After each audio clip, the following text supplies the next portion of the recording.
see a larger appear on the horizon. You're surrounded by journalists. Hold your position.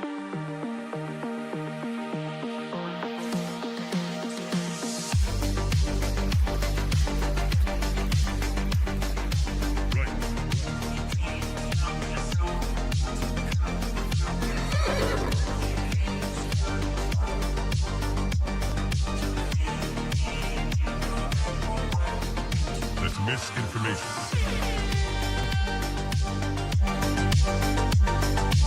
Market clearing order inbound. That's just wrong.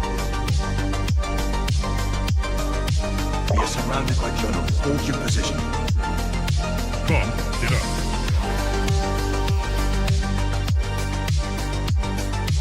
Trust the experts. Vibe coding. We are experts. Founder mode. Vibe coding. I see multiple journalists on the horizon. Stand by. Experts. UAV online. Glaze. Double glaze. Triple glaze. Double kill. Vibe code.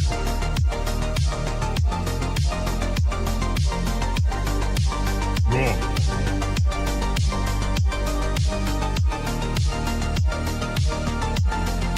Pump is up. Glaze.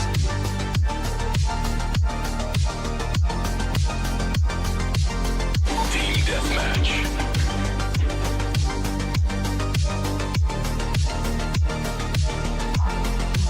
We are experts. Triple glaze. That's just wrong. Right.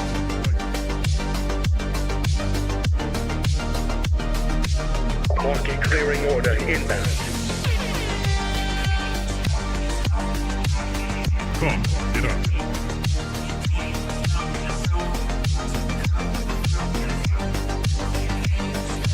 We are surrounded by journalists. Hold your position.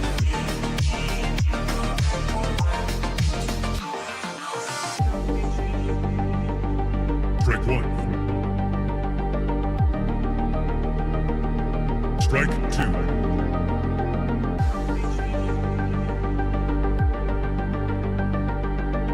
Activate golden retriever mode.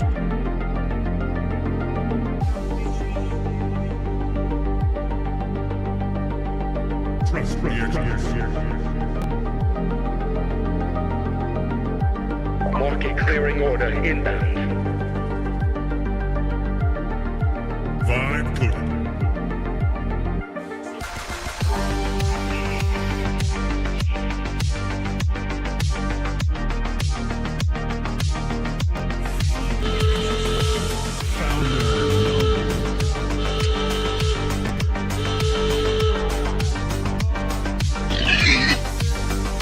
You're watching TVPN. Today is Wednesday, May 13th, 2026. We are live from the Temple of Technology, The fortress of finance. the capital of capital.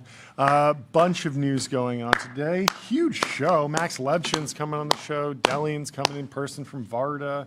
Recursive is coming out of Stealth. Brandon Hill from Vori. Nate Tepper from True Short. Very excited to talk about vertical The trough. video, the trough. The trough. trough is cooking. Some of the trough is Trough delicious. economy.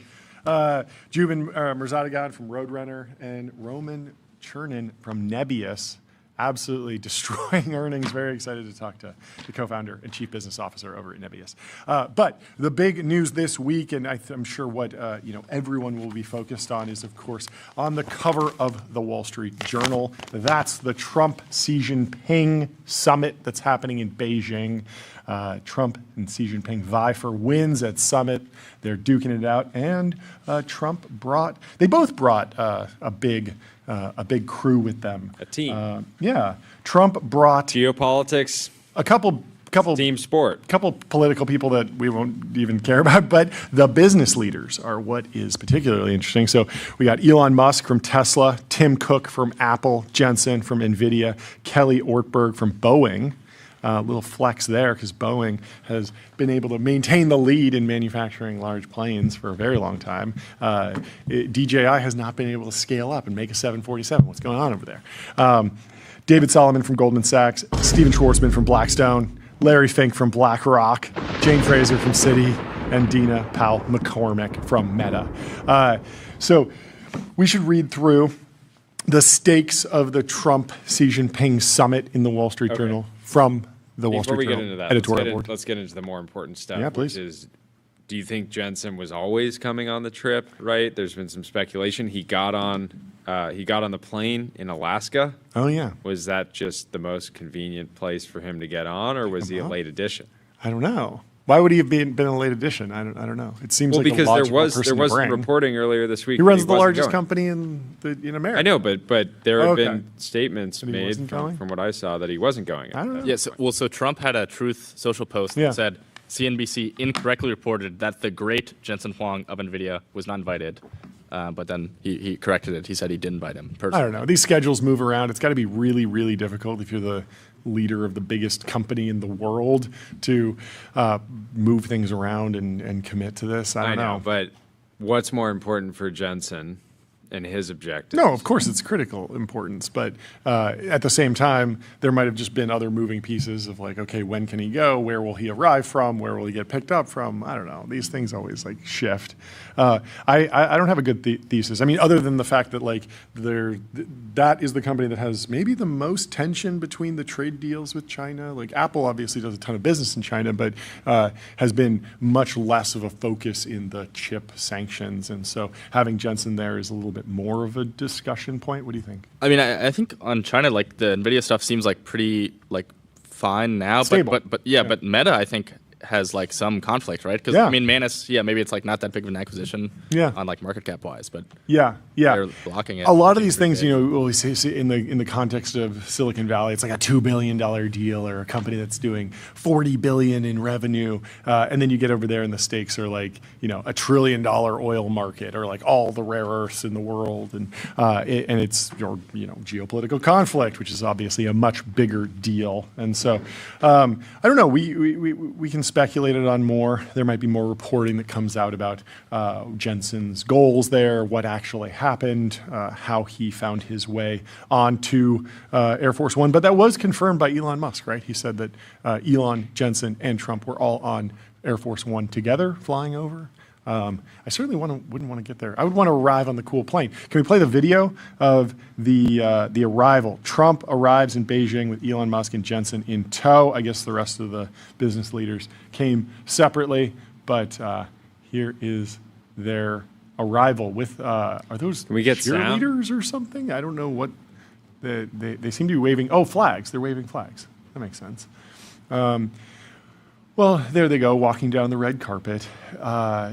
Air Force One is truly stately. It's so disappointing that the economics of the airline industry didn't just get bigger and bigger, and so you find yourself very rarely on 747s unless you're flying across the world, because they do have such a presence, and they're spacious inside. But we have been cramped down into the 737. Are there videos pretty much everything where they Anyway. give a proper tour of Air Force One, or is it kind of locked down? I think they've done tours. I mean, there are several Air Force Ones, I believe, that are on display at presidential libraries, and so you can go and tour them. There might be one at the Smithsonian. I'm not exactly sure, but I'm pretty sure you can go walk around old ones. Take note. I wouldn't be surprised if they keep the the current spec, like somewhat secretive. There we go. This is very grainy footage. It looks like, oh, maybe it's just the middle of the night. And it or reminds something. me of Dune. Dune. My Arrakis. That's Taiwan, though. Anyway, let's go through Jensen's pack list. He was having trouble thinking of what was he going to bring. Of course, he landed on just a ton of leather jackets. The back And even the last minute- sneakers, I feel like, are pretty iconic. Yeah. Like the uniform is really starting to compound, where it used to just be the jacket. Soon we will know the exact brand and specs of the pants as well as the shoes, and the whole Jensen uniform will be out in full force. Yeah, the clothing industry doesn't want you to know this, Yeah. but wearing, just getting a few pieces of clothes that you like and then wearing them until they fall apart Yes. is incredibly underrated. Not So- saying that's what Jensen's doing, but Yeah. it's pretty funny. I tend to wear almost the exact same thing Yep. every day. And so sometimes people on the team will come in and be like, oh, we're matching today. Like, every day you dress like this, you will match with me. Yeah, that's right. That's right.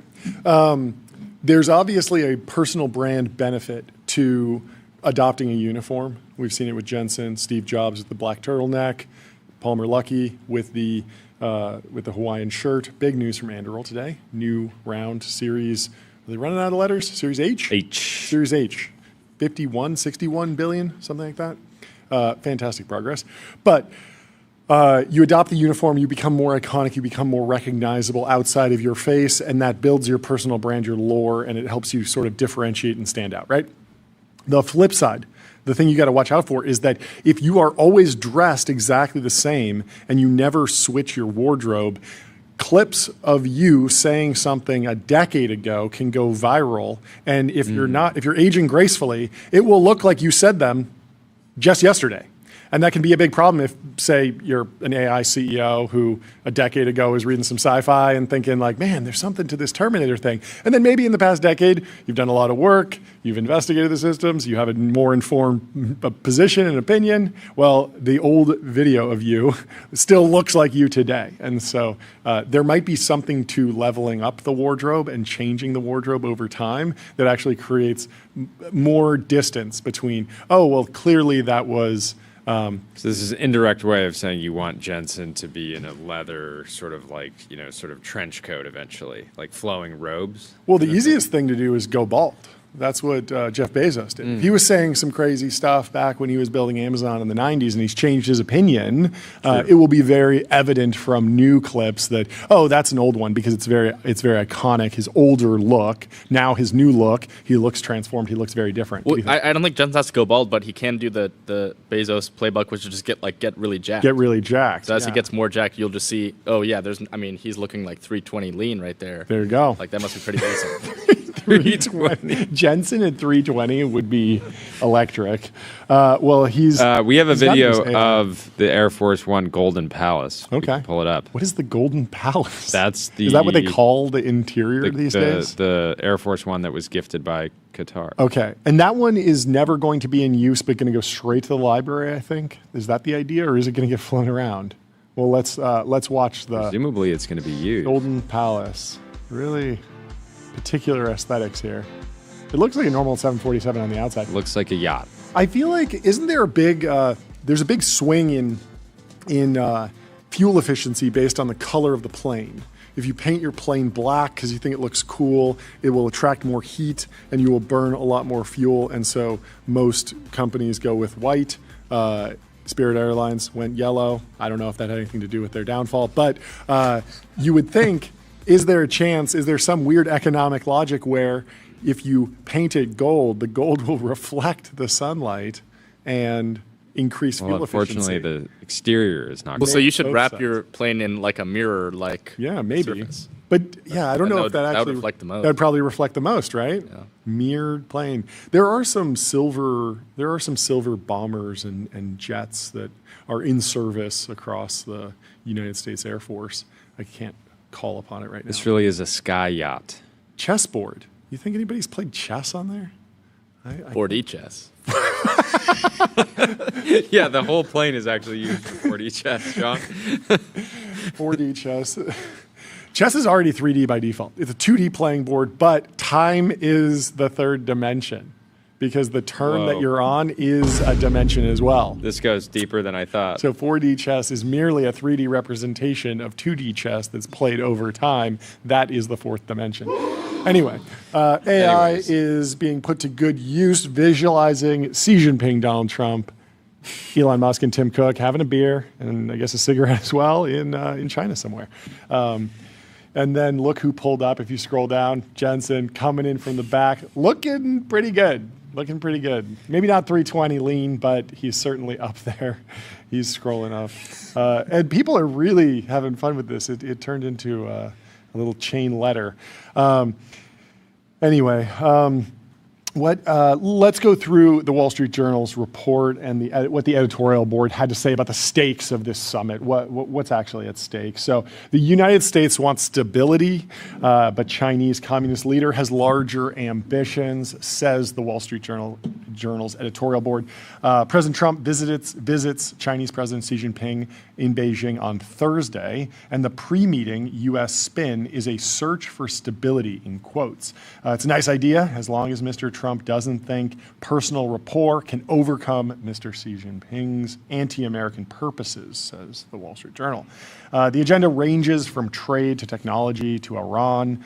On trade, the best outcome may be ratifying the status quo, a truce on tariffs with a promise from Beijing not to hold the world's rare earth supply hostage again. The markets, business leaders, no one wants chaos. Everyone can sort of work around a tariff plan if it's going to stay in place funny for a long time. for Trump to be coming in being like, look, guys, all I'm asking for is a little stability here. Yes. I just want stability. Yeah. I want calmness. Yes. I don't want any conflict. Yes. Didn't he famously call himself a stable genius? That stability has been part of his brand for a long time, at least the one that he projects. Mr. Xi Jinping, on the other hand, China's weak economy is an incentive for him to cooperate, and he'll hope to placate Mr. Trump with promises of buying more farm goods. We talked about this previously, more aircraft and other things. So that's maybe why Boeing is there. Although there is not, it doesn't look like there's representation from an agricultural leader. Although I can't name one off the top of my head, but maybe they should be maybe they should be represented. But Mr. Xi Jinping has made that promise before, and U.S. farmers have never regained their lost market share in China. The rare earths ransom offer may be more U.S. advanced chip exports to China. Xi Jinping views artificial intelligence as a decisive theater in Beijing's competition with the United States, and he is trailing, though not by much, maybe 6 months by most people's estimates. The administration wants to talk with Beijing about AI guardrails and by all means keep the phone lines open. But don't expect much from AI arms control. And the best deterrent is U.S. dominance on models and computing power. Beijing will be happy to make pronouncements about responsible stewardship and then pursue its own interests with little regard for norms or laws. Beijing is engaging in, quote, industrial scale theft of American AI models. The Trump administration warned this year, and don't forget the Justice Department's indictment this year of a technology executive and associates allegedly running a sophisticated operation to divert high-end chips to China. That was Super micro. Super micro. Yeah, they were doing the heater. What was it? The hair dryer. Yeah, they were putting the fake sticker shipping labels fake, on there. Fake shipping labels. Yeah. Noticeably absent from this trip are the key leaders of the top AI labs. I mean, Elon Musk is there, yes, and Jensen is there, obviously deeply involved in AI, as are many of the other folks, Dina Powell-McCormick at Meta, but you don't have Demis from Google, you don't have Sundar from Google, DeepMind, you don't have Dario from Anthropic or Sam Altman from OpenAI. And each one of those leaders has their own complicated relationships with the federal government and the Trump administration. So it's not shocking that they aren't there, but it does feel like there's a little bit of a disconnect between the conversation that's happening in Silicon Valley and the conversation that's happening on the global geopolitical stage at the highest levels. And so if you were looking for answers to some of the biggest questions posed about how superintelligence will play out in the global stage, the AI 2027 scenario, the China wakes up scenario. You're gonna have to keep waiting because that's not really what this is about. It's about maybe a little bit of semiconductor supply chain details and export restrictions, but not answering the big questions about what a U.S.-China relationship looks like in a post-AGI world, a post-ASI world, a post, a fast takeoff scenario. OTP says, why is Meta there at all? Good question. All Meta platform products have been banned for quite a long time. Yeah. I don't think that will change, but they have this Manus thing. I Yeah. think it might just be to show some friendliness, Yeah. some presence there. I'd be shocked if there's any time between Xi and Trump that gets dedicated to Manus, because like $2 billion is really a it feels rounding error small. when you look at all of these other issues. Yeah. But But it is a big question for both economies. Not only can American companies acquire Chinese companies that have relocated to Singapore and have sort of moved out, like how strict will China be around maintaining talent and restricting exports of whole companies and technologies? There, even like a single sentence on it from this talk will clearly resound throughout the industry. And so the Venus flytrap that Xi Jinping is setting for Mr. Trump is on Taiwan. Xi Jinping wants veto power over arms sales from the United States to Taiwan, and he is pressing for the United States to formally oppose Taiwanese independence as opposed to the current posture of not supporting it. Xi Jinping will argue the tweak is of no great consequence to Americans and stroke Mr. Trump's ego that he can bring peace to one more troubled region. Yet that change would disrupt decades of U.S. policy that, for all its delicate diplomatic wording, has held the peace. Taiwan is not the aggressor in the Taiwan Strait, a Xi Jinping fiction that opposing independence would indulge. Mr. Trump may not care about Taiwan's freedom or its example that a prosperous Chinese democracy is possible. But the president doesn't want a crisis on his watch, which would be an economic and geopolitical catastrophe. That's 100% accurate. you would never want an economic and geopolitical catastrophe No. on his watch. Xi Jinping will be looking to see if Mr. Trump suggests he won't defend Taiwan in the clutch. Trump's diplomacy is above all personal, and no one can predict what he'll do in the room. Japan and others in the region are watching with anxiety, a reminder that U.S. support for Taipei is an interest that informs America's alliances around the world. One mistake would be not stopping in Tokyo to advance Beijing, in advance of Beijing, as a signal of solidarity with Japan. Trump has said he'll bring up the case of political prisoner Jimmy Lai, but Xi Jinping won't move to release the 78-year-old publisher who was convicted of bogus charges in Hong Kong unless he believes Trump's request is more than a token gesture. The U.S. wants China's help on Iran, and it would be an improvement if China at least stopped actively helping the enemy. Retired Navy Rear Admiral Mark Montgomery suggested last week that Mr. Trump should ask Xi Jinping directly if he's helping Iran with intelligence. And the Wall Street Journal goes on to say, the larger context for the summit is that the CCP continues to be the main financier and industrial base for the world's bad actors, from Russia to Iran and North Korea. The first Trump administration understood China as a strategic adversary, military, economic, and ideological. The second Trump admin is searching for detent. And Mr. Trump is the chief dove. This has some merit if America spends the interlude diversifying its rare earth supply chain and passing a $1.5 trillion defense budget to rearm, says the Wall Street Journal editorial board.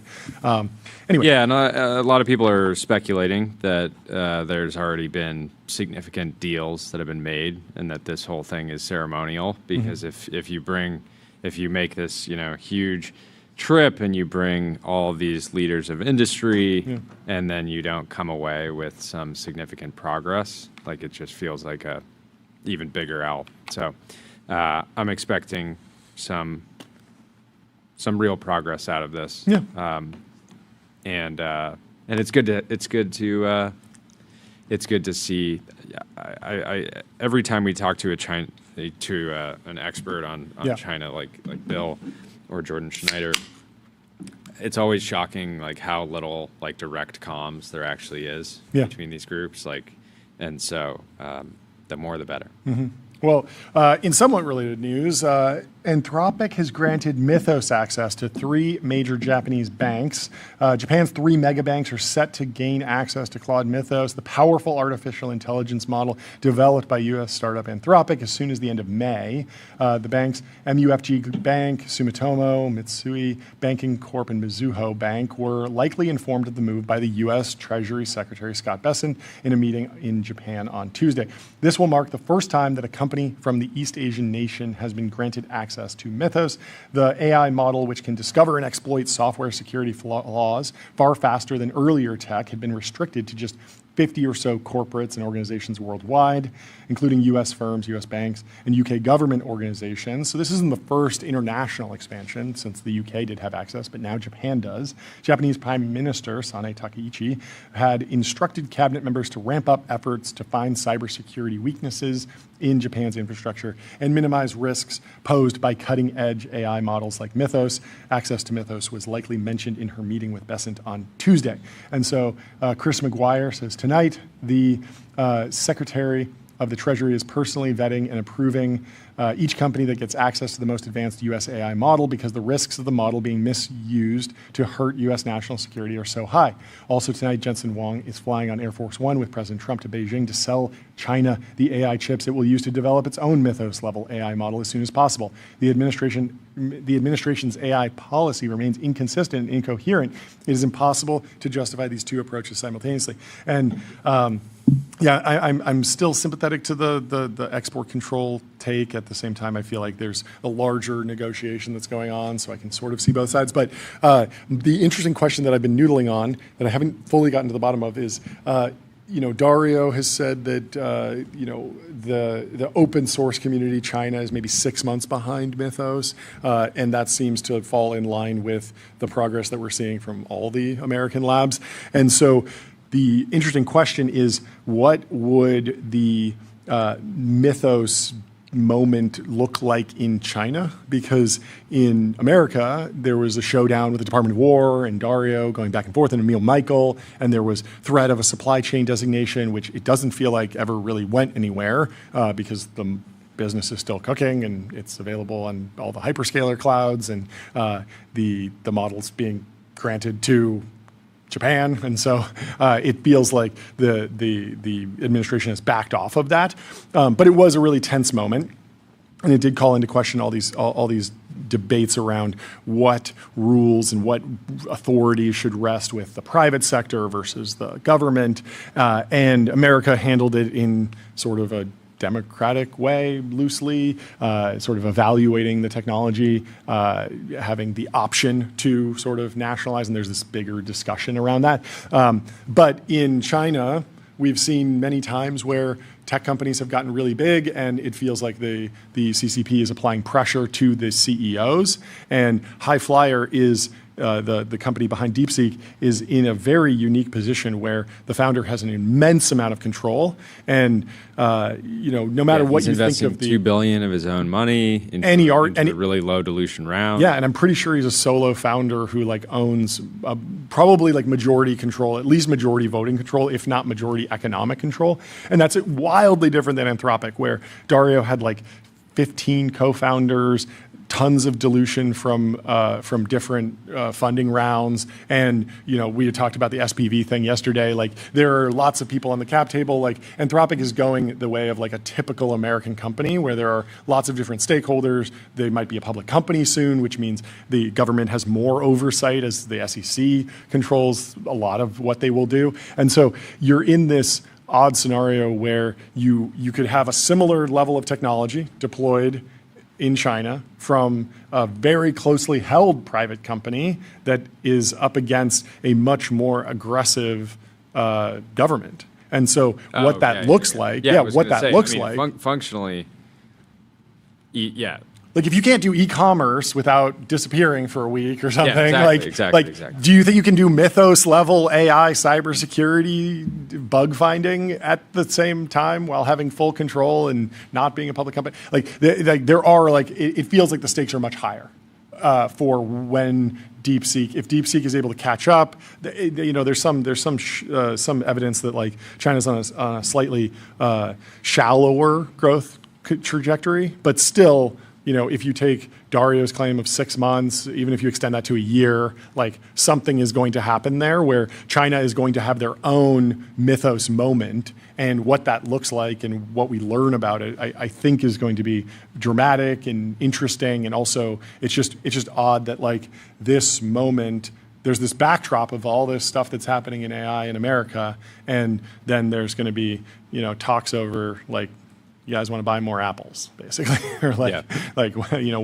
I mean, obviously, there's going to be more high stakes discussion around geopolitical conflicts and rare earths, but we are talking about like tariff rates at a time when, like, just a couple months ago in America, we were talking about like, is AI going to like be able to take over the government, and like what does that mean, and how does the government control the AI technology as it diffuses? So, very, very interesting things coming at some point. A lot of this will probably be pre-negotiated behind the scenes since the mythos moment happened in America, and Xi Jinping obviously saw it and can get ahead of it. But you do see this consolidation of control at DeepSeek, and there's a question about, well, where does that go? Tyler, do you have any thoughts on this? Am I directionally correct on the timeline, or this concept, it seems like something's going to happen there's the here? graph that shows that open source is increasingly getting like further and further away from frontier models. But yeah, I don't know. It's just like so hard to tell like what's actually going on in China. Like what is it actually? Like what happens when the CCP starts to have more control over a company? Like what does it actually look like? In instantiation. I mean, it's interesting. Like so much of the way the U.S. government exercises control over the development of AI is on like the FDA regulatory. We want to review it. We want to take a look at it. We want to take it for a spin and throw some prompts in there before we let you send it to Japan, for example. And in China, it's a much more industrial process where, if the chips are coming in and it's a whole negotiation at the government level, there's just the question of like, okay, can you even get the data center? And it's much earlier stage, whereas that's not happening in America at all. Like there hasn't been any movement on the government saying, okay, well the way we're gonna control AI is that we will decide if you can have a gigawatt. We will decide if you can have 10 gigawatts. Whereas in China, that's sort of the de facto status quo. Yeah, they still are very pro competition. Yeah. At least until you get these breakout winners. So we'll see how that. And can they continue to be pro-competition if they need to consolidate all of the Blackwells that are coming into the country into one data center that's networked together that can actually train a mythos level model, right? That's a big question. But people are having huge FOMO over the summit.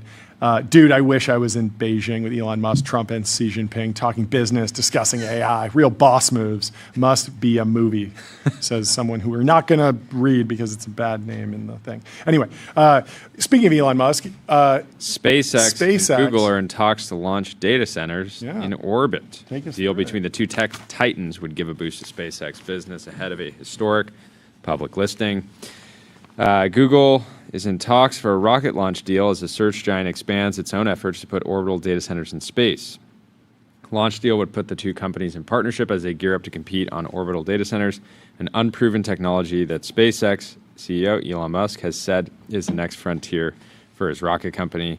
Google is also in discussions about a potential deal with other rocket launch companies. They got to at least have a stalking horse. How are we not talking about blimp data centers yet? I know. Sergey Brin has a blimp company. Bezos has a rocket launch company. So there's a very logical line from AWS to space data centers through Blue Origin. But we got to put some GPUs on the blimps. We got to start mass manufacturing the blimps. This could be the thing. I mean, there's no NIMBYism in the middle of the Pacific Ocean if there's just a bunch of blimp data centers floating around in a circle. Well, I think if you're already in the ocean, you should go down as well. You know, Atlantis, Max. Cooling. Yeah, like I feel like none of the ocean guys that are working on ocean robotics are thinking about like putting data centers at the bottom of the ocean. Yeah, I mean, it feels easier than space data center. Insurance, the space is free, the land is free. You don't run into the regulatory stuff. cooling potentially free. Energy, a little bit tricky down there. Geothermal, maybe. I don't know. No, there's oil and natural gas reserves on the you have to bring on the oxygen seafloor. there, because how do you burn the oil and the natural gas underwater? Big diving bell, tube, scuba tanks or something. Anyway, let's continue. Where are we in this story? SpaceX and Google. Speculative technology has been at the center of SpaceX's pitch to investors ahead of its planned IPO this summer, which is anticipated to be the largest IPO of all time. Last year, Google announced its own plans to launch prototype satellites by 2027 as part of a moonshot initiative called Project Suncatcher. It's working with another company, Planet Labs, cool name, to build those satellites. We're working on getting Will Marshall from Planet Labs on the show in the next week or so. We'll send tiny racks of machines and have them in satellites, test them out, and then start scaling from there, says Sundar. There's no doubt to me that a decade or so away, we'll be viewing it as a more normal way to build data centers. A little bit of an interesting timeline there. Elon's like, there's no doubt to me 10 that a days, decade 10 or years. so away, we'll be viewing it as a more normal way. Yeah. A decade or so away. He's being a little cautious in his language on his timelines, but Google cool. was an early investor in SpaceX and owned printing. 6.1% of the company. Yeah. Not bad.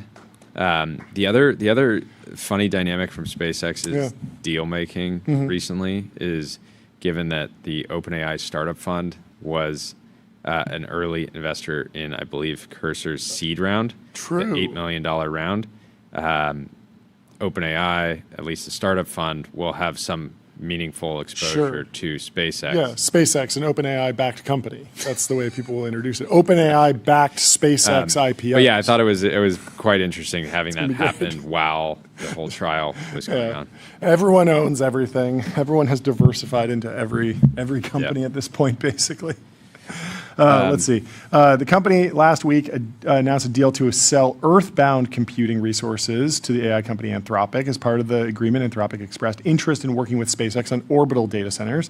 Earlier this year, SpaceX filed an application with federal regulator to launch up to 1 million satellites for its orbital data center ambitions. That's crazy. I remember, didn't they get, what was the original Starlink approval? I thought it was like tens of thousands, maybe 100,000 satellites. I'm starting to think like looking ahead, there's going to be a backlash to like they're blocking out the sun. Like we've seen the Matrix, this happened in the Matrix, but for like chemical reasons. But like if there's like light pollution from this at all, it's going to be a absolutely massive. Oh yeah, Panthalassa ocean data centers. You don't need to sink them to the bottom of the Mariana Trench. How could we forget? You just do them on the ocean. Did you look up how many satellites SpaceX currently has in orbit? Because I mean, it's a huge number. It's over 10,000, I believe. But 1 million is a huge jump. But that actually should math out. I think we did the math. That should math out to gigawatts in space, which is definitely meaningful. So right now they have like just over 10,000 satellites. Just over 10,000. Okay, but I think they're approved for maybe up to 100,000 or something. And so they go and get the huge allocation, and then they start launching. Very, very excited to see the progress on Starship. Isn't there a launch that happened or is happening this week? Like what? Yeah, when's the next? Tyler, figure out can when you the look next up the launch latest is, launches? Tyler? I'll keep reading. The other story. This was back in March. Blue Origin has a play in space data centers as well. So I would you could imagine them and Amazon teaming up in some capacity. But you could also imagine Amazon saying like, hey, if we're going to be a real player here, we'll probably need to work with. And then StarCloud finally probably finds a dance partner, if not multiple. Many industry leaders see orbital computing as a solution to the limitations of earthbound data centers. Earthbound is capitalized. It's a proper term now, which requires swaths of land and power. These data centers are designed to be powered by solar panels, eliminating the major power constraint faced by data centers on Earth and one of the major ecological issues with emerging technologies. But there are also major engineering challenges. SpaceX made its name as the world's leading private launch provider, sending NASA astronauts to the space station and launching thousands of satellites as part of its Starlink internet constellation, over 10,000 apparently. As it prepares to go public, SpaceX has struck a number of deals that have rewritten its balance sheet, helped Musk consolidate his companies, including its acquisition of XAI, and SpaceX also announced a deal with Cursor, as we have talked about on the show. Starship. What's the update so the on next Starship? launch, the 12th one, is next Tuesday, the 19th. Next Tuesday. That's when they're targeting. So, Okay, yeah. And what's the goal? But they were like moving it down the runway, sort of getting ready to stack. Do you have any idea what success looks like? I think So this is the first orbital test of the V3. Okay. So they got to get it to orbit and then get it back and probably land it. But are they going to land on land or water? Because didn't the last one make it up and back, but exploded in the water? Or was that the Blue Origin, New Glenn? I don't know. Anyway, there's a whole deep dive on space data centers in the Wall Street Journal. They say, is it a pipe dream or AI's next big thing? They're pointing out some of the challenges.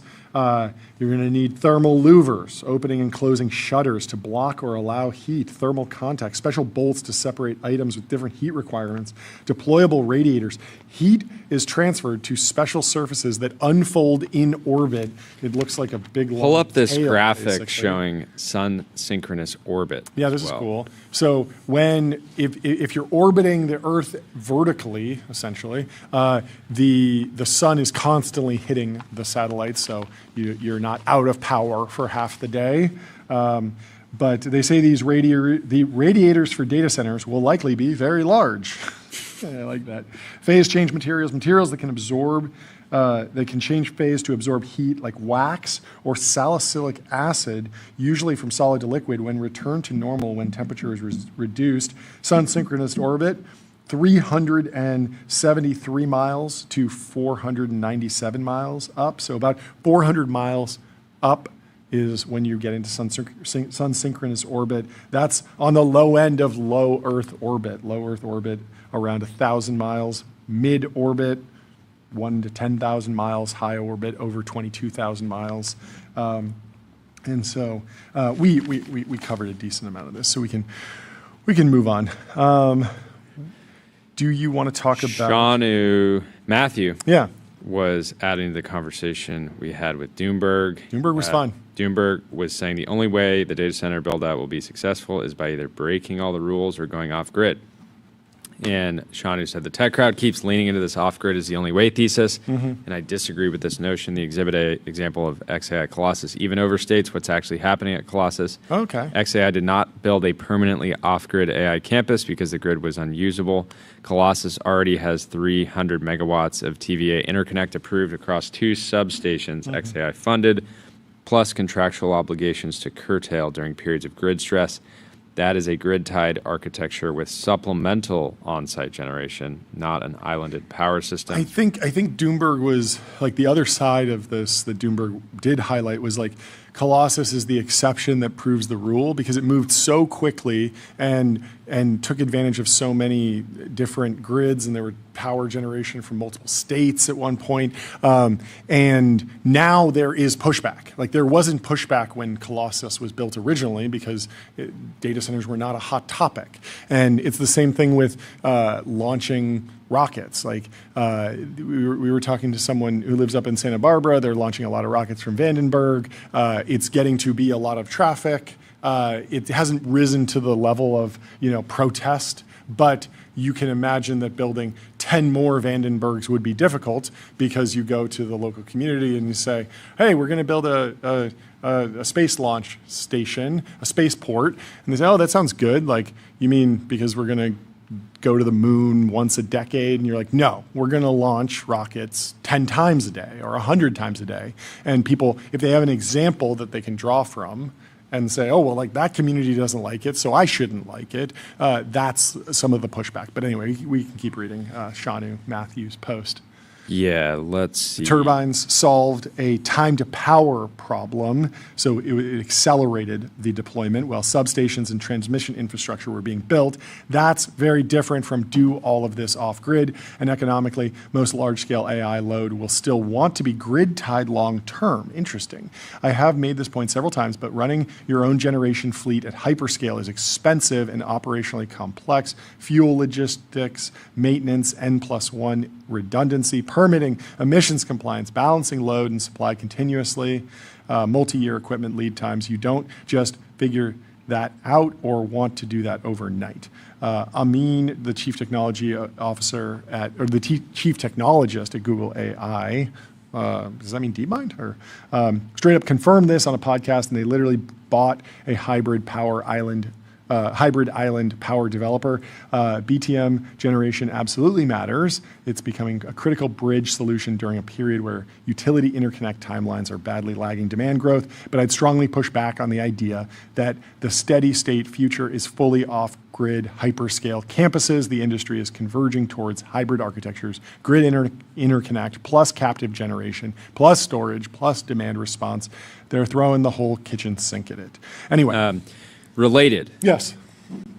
More Perfect Union had a post earlier, and they're turning I off. read it. They're turning off. Nearly Mark Zuckerberg's 50,000 people in the Lake Tahoe area have been told their utility will stop providing power to them because it's redirecting that power to data centers.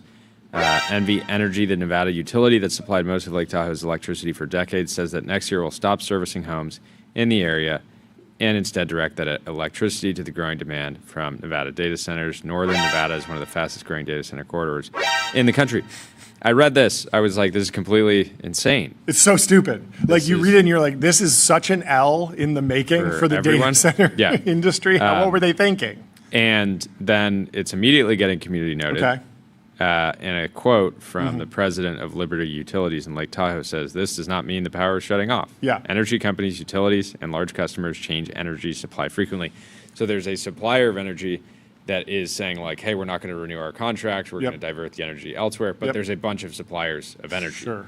And so Andy Masley says, everything MPU posts about data centers is complete garbage. They have zero respect for their audience. Literally no one here is losing power. This tweet is a complete lie.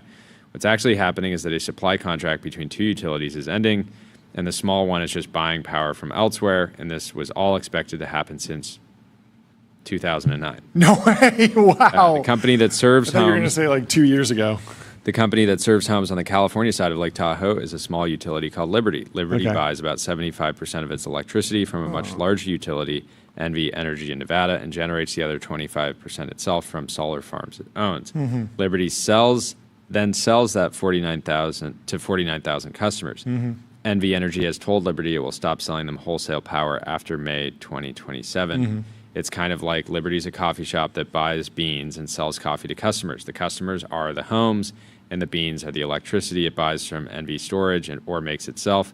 This is like your local coffee shop ending a contract with a specific bean company and started buying beans from somewhere else. It doesn't stop you from buying coffee. Why is their contract with why is their contract ending with NV Energy? NV Energy selling to Liberty was understood as transitional since it started in 2009.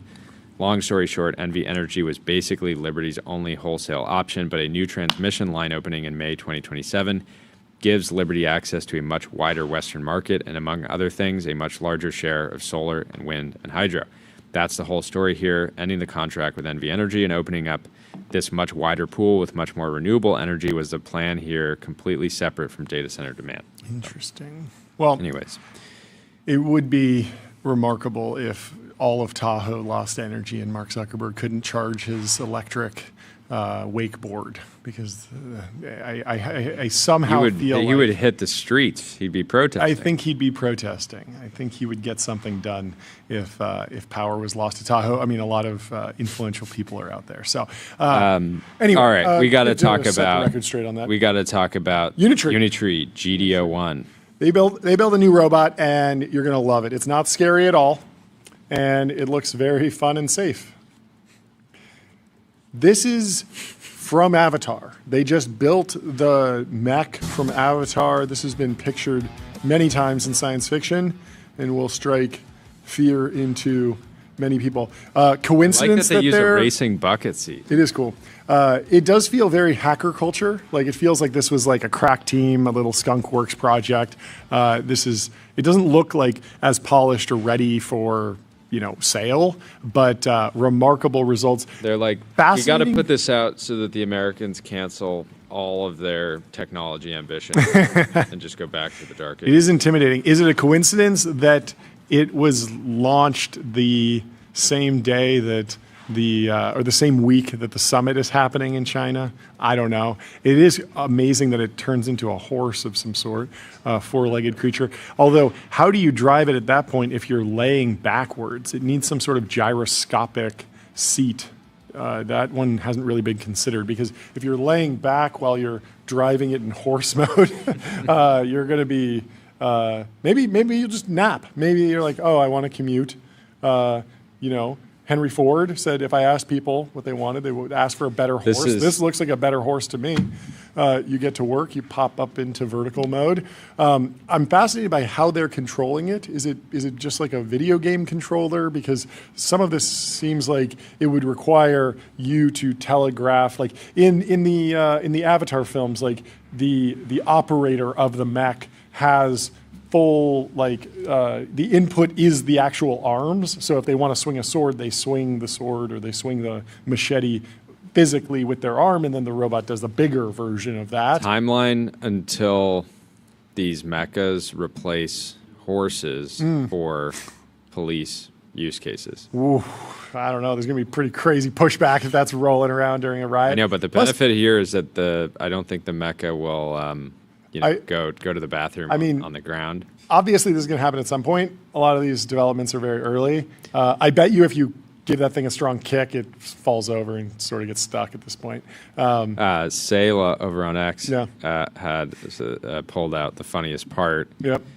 which is that Unitree unveils the world's first mecha, show it breaking down a brick wall, and then in the launch announcement, they say, please, everyone, be sure to use the robot in a friendly and safe manner.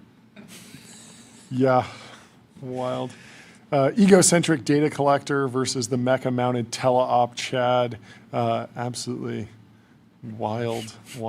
Is there another video of this? Oh, yes. This is an AI video, but we have to play the version of this getting hot dropped into what you could imagine as the battlefield with 4 FC-200 4-drone formation, max payload of 600 kilograms, Unitree's new Transformer mecha, 500 kilograms of weight. That's probably without a human inside, so you might need 6 drones, but this is something that feels not that far away.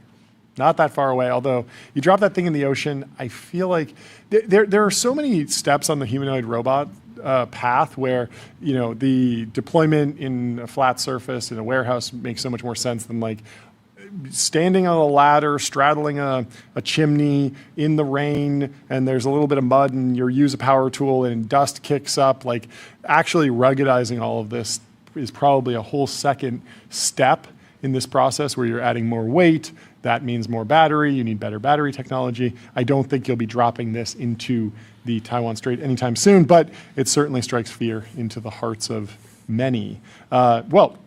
There's more humanoid news. Yes. Brett Adcock has a live stream going. That's right. Of their robots. Yeah. I do wonder how again, I'm sure the comments are all, how do we know this is actually live, right? Like, how do we know? So is this the actual live stream right now? It's continuing going? Because I pulled this up an hour ago and it looked, I guess exactly the same because it's the robot and they've been sorting for an hour. Battery pack or plugged into the wall? What do we think? What's the battery life? He says, watch a team of humanoid robots running a full 8-hour shift. Okay. Oh, okay. So they might have swapped it out at some point for a different one? Yeah, they could just trade. Interesting. It looks like a lot of progress. It's extremely fast. It is fast. Like the movement's very natural. I wonder what is the goal here exactly? Because is the robot sorting these? What does it do with the blue one? I think it's putting it so the shipping label is visible. Or the shipping label's down. Oh, okay. Yeah, that makes sense. That feels like because some of the robot applications are things that you could do with a 2-axis gantry or a sorter. Like if you watch how it's made, there are industrial machines, not robots, that can do all sorts of sorting. Like you watch like how Diet Coke gets filled and the cans roll down, and at some point they all need to be facing upwards, and so there's a machine that sorts them and tilts them all upwards. Obviously the humanoid use case is much more unstructured, and that is beneficial for so many things. I don't know if this is apparently your job, they're just going to have the us know. robot go until it taps out. Ooh, okay, I like which that. is cool. That's great. Very cool. Well, in other video news that we need to play, General Catalyst launched an ad on X that might be making it into TV ads or display GCAT? ads at some point. What? GCAT? GCAT? What's GCAT? Oh, That's what General all the- Catalyst. Oh my God. Maybe that's the new ad campaign. But the campaign is called Meet GC, and it's a clear Hi, reference. I'm GC. And I'm VC. Who's your friend here, VC? This is Woof AI, an AI native companion platform that combines robotics and machine learning. You'll never want a real dog after this. Well, I think people like dogs as they already are, though, VC. You don't need to walk it. You never need to tell the kids you sent Milo to the farm. We're leading the seed and could probably make room for you. Well, I'd love to hear more, but we actually have a really high bar around responsibility for these things. Is Woof AI okay? Of course he's fine. Oh, sorry, buddy. Doesn't It's look happy. easy, easy. Stay. Stay. No. No. Stop. Stop. Stop. Stop. I'm sure it'll be fine.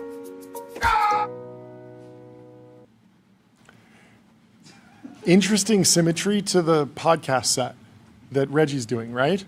Well, White I think background? Reggie directed. Yeah, but it's cool that like the brand, like you could wind up doing two very different designs, but there's like there's a Continuity. through line there, even though it's obviously a nod to the Mac versus PC ads from the 2000s, which we can pull up to watch one of those. I think we've watched these before, and they have a very similar, stiff PC versus Mac look. But I think that was a good message of like, okay, like We're let's not not like the other that, venture capital. but also like let's not fund the stuff that like is Yeah. pointless and useless. And if you already have a dog, And keep a dog. this is a big moment Yeah. because you have been wanting a VC firm to just commit to paid advertising for a long Well, time. I wouldn't say this is a commitment yet. We got to actually like see through, some like, spend running behind some it. spend, Yeah, yeah. of course. Yeah. Yeah. No. Magazine I think it's a ads. great. Yeah, in the right. I mean, certainly in like the Wall Street Journal and Forbes and like the places that people, the entrepreneurs go for information. It makes so much sense to actually spend on advertising to build a brand, especially when you're at the scale of General Catalyst. Can we pull up the Mac versus PC ads? We're not going to watch all of them. There's 66 of them. Talk about a generational run. A lot of the same kinds of programs. Yeah, like Microsoft Office. But we retain a lot of what makes us us. But you should see what this guy can do with a spreadsheet. It's insane. Mogged. Yeah, he knows that I'm better at life stuff, like music, pictures, movies, stuff like that. Whoa, what exactly do you mean by better? By better, I mean making a website or photo book is easy for me, and for you, it's not. Oh, that kind of better. Yeah. I was thinking of the other kind. What other kind?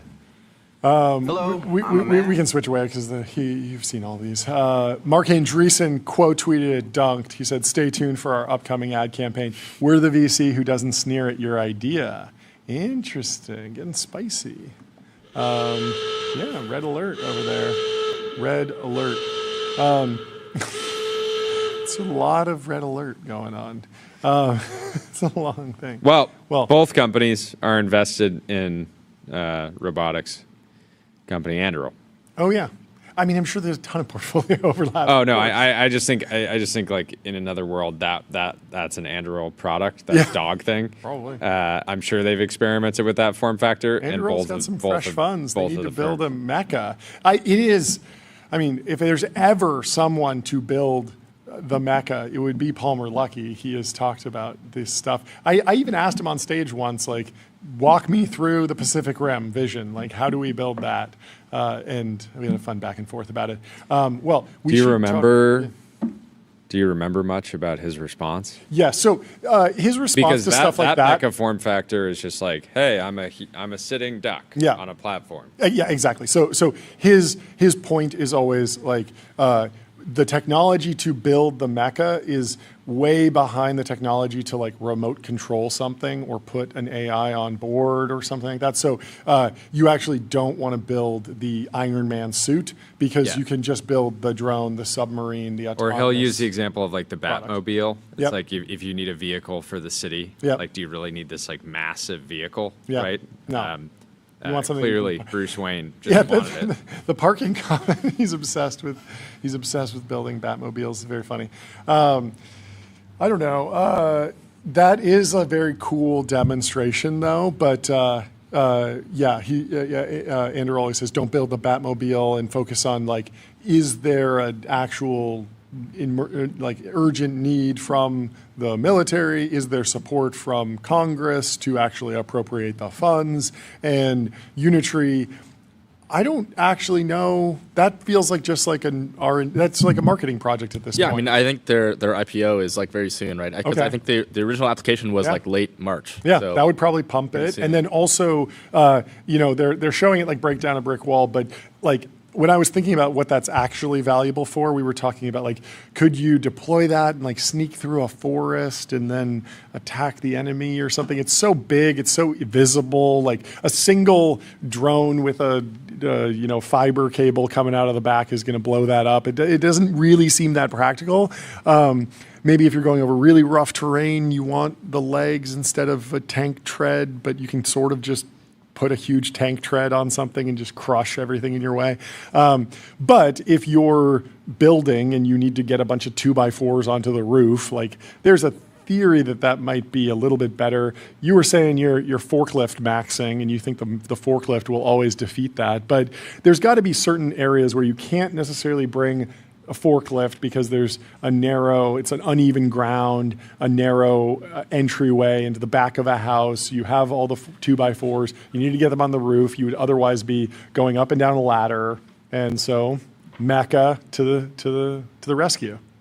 Yeah, I mean, it's just like pretty hard to justify this. Like, I think yes, for certain like emergency scenarios, it makes sense to have some like super weird form factor. Emergency. I need a really cool piece of tech. I need something that looks really cool before my IPO. Emergency.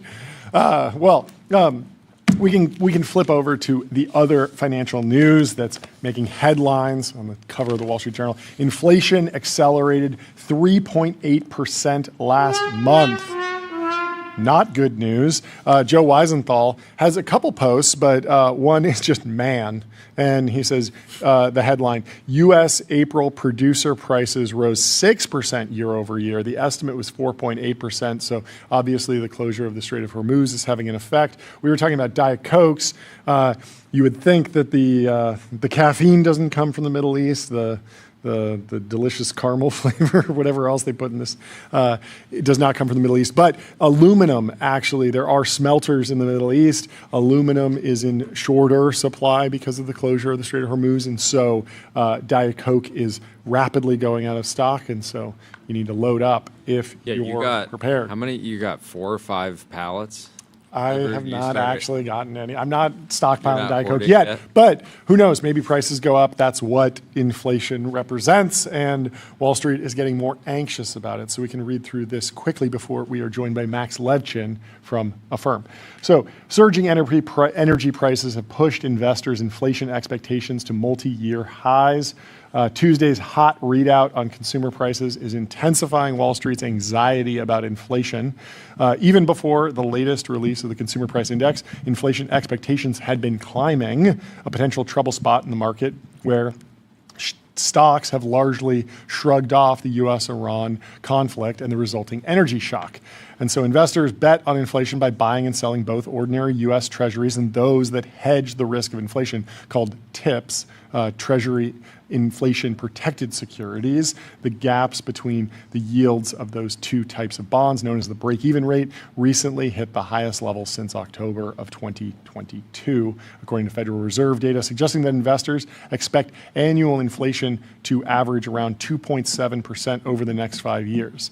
Now, that's not entirely doom and gloom, but the risk here is that the AI boom, the GDP numbers are sort of concentrated in AI, CapEx, and data centers. It's not evenly distributed. The real economy is only growing at 0.1%, while the real economy is suffering from 2.7% inflation over the next 5 years.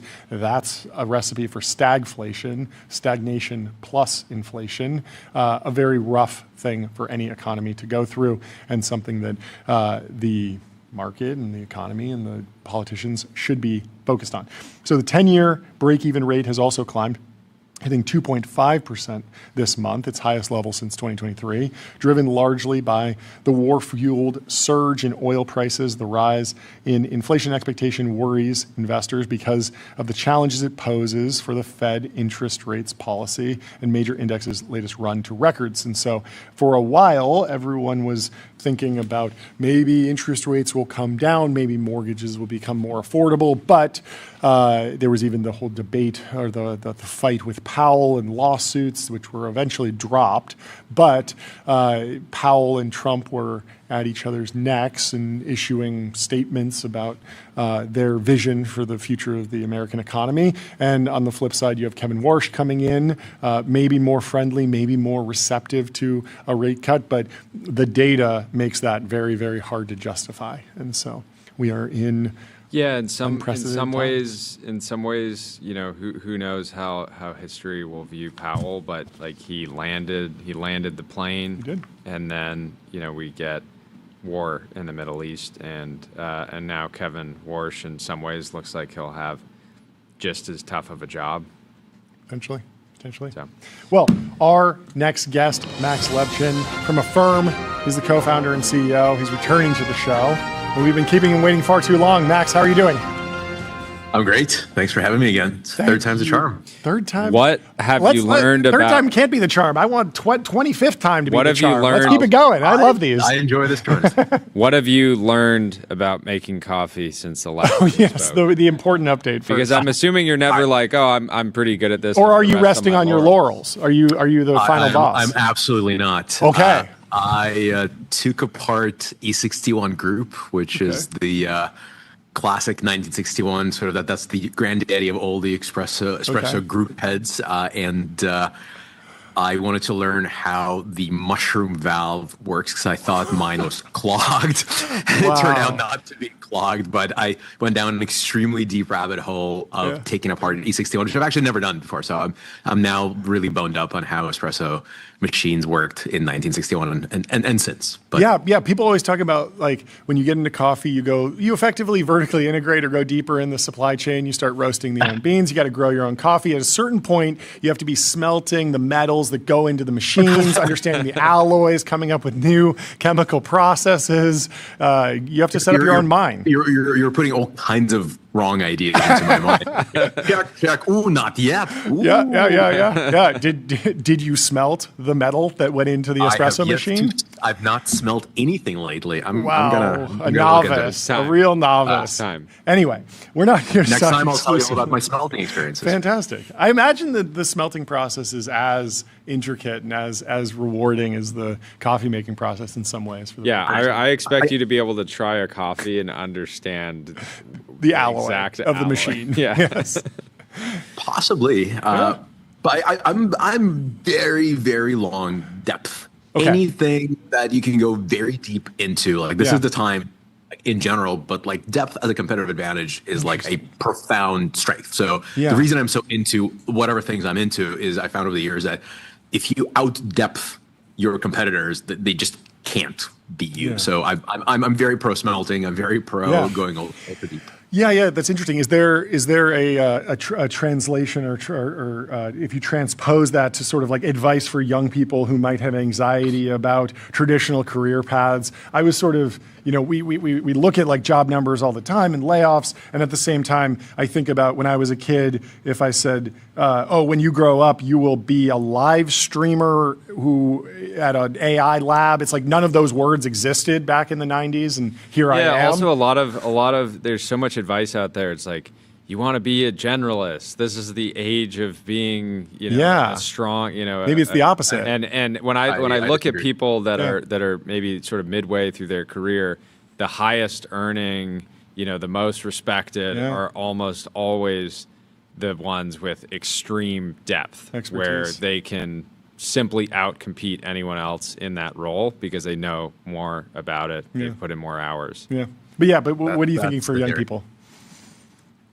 I'm definitely big on depth. I think I'll be. These are like entirely non-contrarian opinions, but maybe they're contrarian right now. But I think it's a great time to get a computer science degree. I think if you're like ultra deep into really understanding how software is made, you are like everyone's gonna be a 10x engineer. If you're 1x engineer yesterday, you better be a 10x engineer tomorrow. That's the new baseline. But if you really, really get it, if you're smelting your own code, I'm just gonna go with the smelting analogy forever. But if you're that good, you're gonna be 10,000x engineer, and like you will be worth your weight in smelted gold. Who knows? But it's very, very powerful to be a deep expert. Like you are the one AI's one to learn from. And like that is the unattainable Mount Olympus of value. And so I would strongly suggest that being deep is great. Majoring in computer science is great. If you love computer science, like this is the time to major in whatever it is you see yourself being as deep as possible, because then you will become absolutely invaluable in the world. What about industry specific depth? Like if a founder comes to you and they're like, I've been building an e-commerce, but really, and I've done quite well, but really I'm interested in space. I want to work on that. You're interested in space and you're not working on it. Like, what are you doing? This is the very best time in history to do that. Yeah. But generally, like you've done quite well by just focusing on something, a category that you know better than maybe there's maybe like 3-4 other people in the world that understand the intersection of like money and technology the way that you do, and I feel like a lot of founders oftentimes will do one thing, feel like they kind of like climbed the mountain, and then some will just go back and climb a very similar mountain and do quite well again. Others want to jump ship and do something completely different. So I tried both. My last startup in between the other payments startup was not in payments, and it turns out that I'm very good at climbing this one mountain. I'm just going to keep climbing it but also the reason I'm good at it is because I love depth and I love getting deeper and deeper into payments, into how to make payments more expedient, more transparent in the case of Affirm. And payments are a lot of things, and access to credit is a totally new idea. Like I've never touched credit until Affirm, and now maybe without false humility, I think we are definitely one of the very best credit underwriters in the world and are just getting better and better. We just announced yesterday we've built an entire new model family loosely inspired by the attention mechanism that is powering all of your LLMs out there, including your parent company now. Some ideas we borrowed from the from all these really amazing discoveries in sort of pure language AI. And yet it feels like we're just getting started. Like every time I look at the sort of corpus of things that we can try to do, things we can build, a product we can launch, it's like, oh my God, like there's so much to do. Like there's absolutely no chance I'll get to rest. I'm not sure I'll get to sleep after all. It's the greatest time to build stuff because everything is faster and more exciting and easier to start. Yeah. But the depth reveals itself the deeper you dig. Okay, so we sort of mentioned, we referred to it a little bit, the 2026 Investor Forum. Who attended? What was the goal of that? Take us through that event, and then I have a whole bunch of follow-up questions about how you're communicating the at the current time. Yeah, it was amazing. I'm still kind of slightly high on the whole thing. But the thing that was really fascinating, so we did this event 3 years ago, or similar event 3 years ago, and it's like a blink of an eye. Like I remember it was in the same building, so a lot of the same people attended. So these are mostly buy and sell side analysts, a bunch of our shareholders, a couple of our board members actually flew in for it, which was like a nice surprise to me. And the entire management team gets on stage and like, here's what I work on, here's what the company is. But like the reason analysts are there, they're like, okay, tell us about your vision, Max, yada, yada, yada. Really, what will the next 3 years worth of growth targets going to look like? Sure. And so the main act, I was the warm-up act. Yeah. I try to be funny, but the main act was our CFO, Rob, who got on stage and said, all right, so we're going to grow to $100 billion of GMV. We're just in the range of touching 50. Yeah. We're going to double. And we're going to do this by compounding at 25%.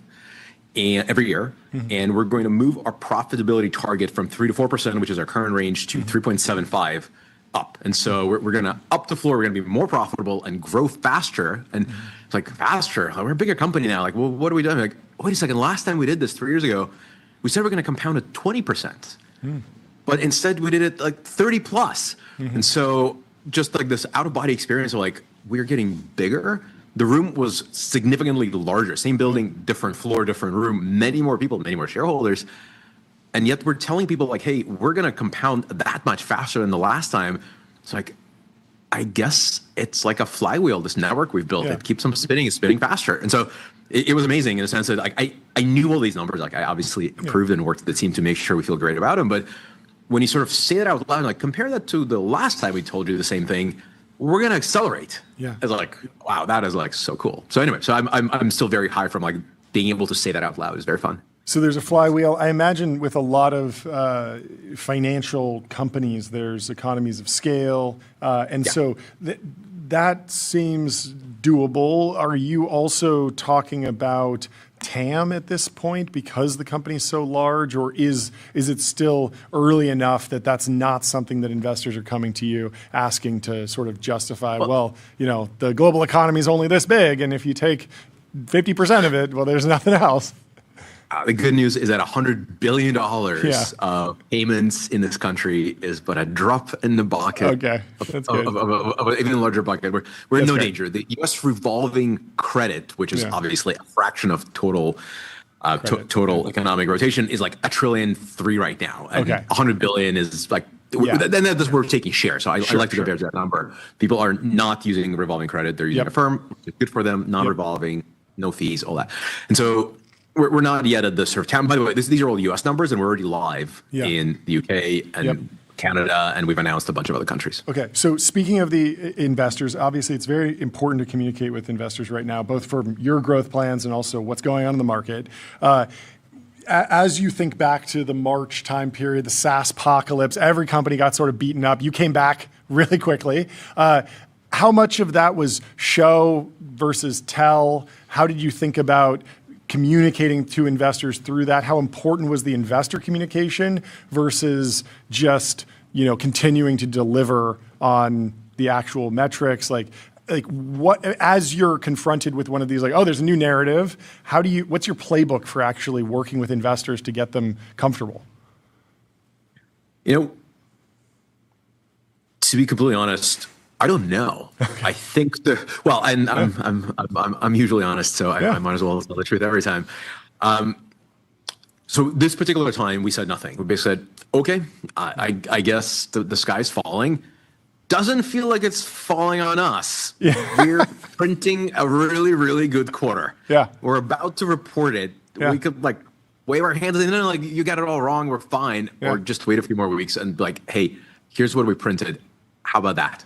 And by the way, we're going to guide, so we're going to reveal that we're having a pretty good quarter too. Yeah. And so that's what we did this time, and we just didn't spend too much time communicating how the story isn't true. Yeah. I don't know if that's like the best response. Like we've definitely in the past we would read, you know, the most recent time when I thought we need to speak was when the rates were rising very quickly. Yeah. We were screaming into the void of like, no, this business is fantastic at ZERP. It is fantastic at 5% Fed funds rate. It is just fine at a number that's higher than that. We love our value creation opportunities more or less at any rate. Like obviously, it breaks at some point, but U.S. economy breaks at some point too. Yeah. For all possible values of the federal funds rate, we're going to be just fine. And a long explanation why, and I don't think anybody heard it. People are like, yeah, but the rates are up, so you're obviously yeah. And so the dip in return of our stock is like a great turnaround, but it basically amounts to people saying, wait a second, this thing is in just as much demand, does just as well, grows just as fast, just as profitably through whatever rate cycle. Yeah, I think we've talked about the history of the effective interest rates on a firm, but we're now in a new regime, and the fear is not higher rates, it's higher inflation. And so do you already have an intuitive sense of how a different inflation regime or different inflation environment will affect a firm? Are you confident? How do you think about the relationship? Yeah, it's like I can imagine it's somewhat of a double-edged sword, in that higher prices means people are more likely to want to use credit, but maybe there's a drop in some purchasing activity of some items. Yeah. Also, just like if you're getting $10 in 2 years and it's worth less, that should have an effect. But how is it actually playing out? So a little too early to tell, but you were exactly right in a sense that we saw this game play out in the last inflation spike just a few years ago. We absolutely saw an increase in demand because as things became a little bit more expensive, people felt that it would be better if they weren't paying for them up front. People who initially would say, yeah, it doesn't really make sense for me to finance this thing. I have the cash, but I kind of want my cash to go a little bit longer because I don't know exactly which way the prices are going to go.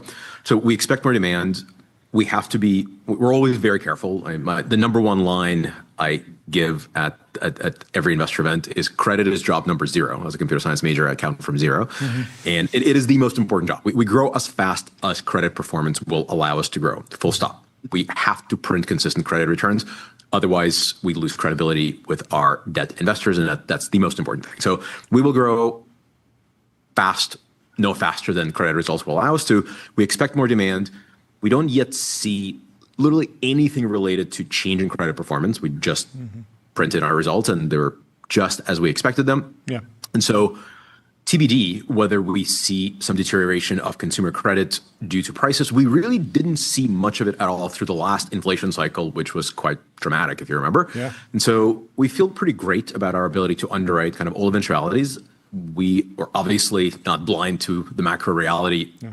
The minute before I got on stage and promised people 25% growth with an increased profit margin. So, we must think we're going to be okay. And that is in fact the case. Yeah. How is AI changing how you think about international expansion? Does it make teams more efficient in terms of adapting the product for different markets, everything from language to just simply being able to ship more code? Or is your international GTM just like much more like, we know what it takes to launch a new market. If AI makes it slightly more efficient, great, but it's not going to change the strategy?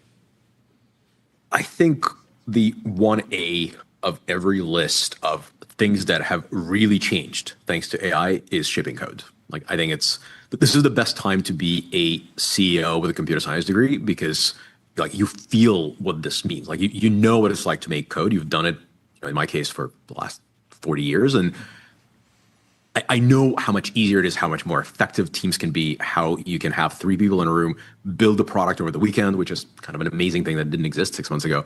And so shipping code is absolutely, we're seeing that. In my latest shareholder letter, actually showed an illustration of percentage of code written by AI at Affirm.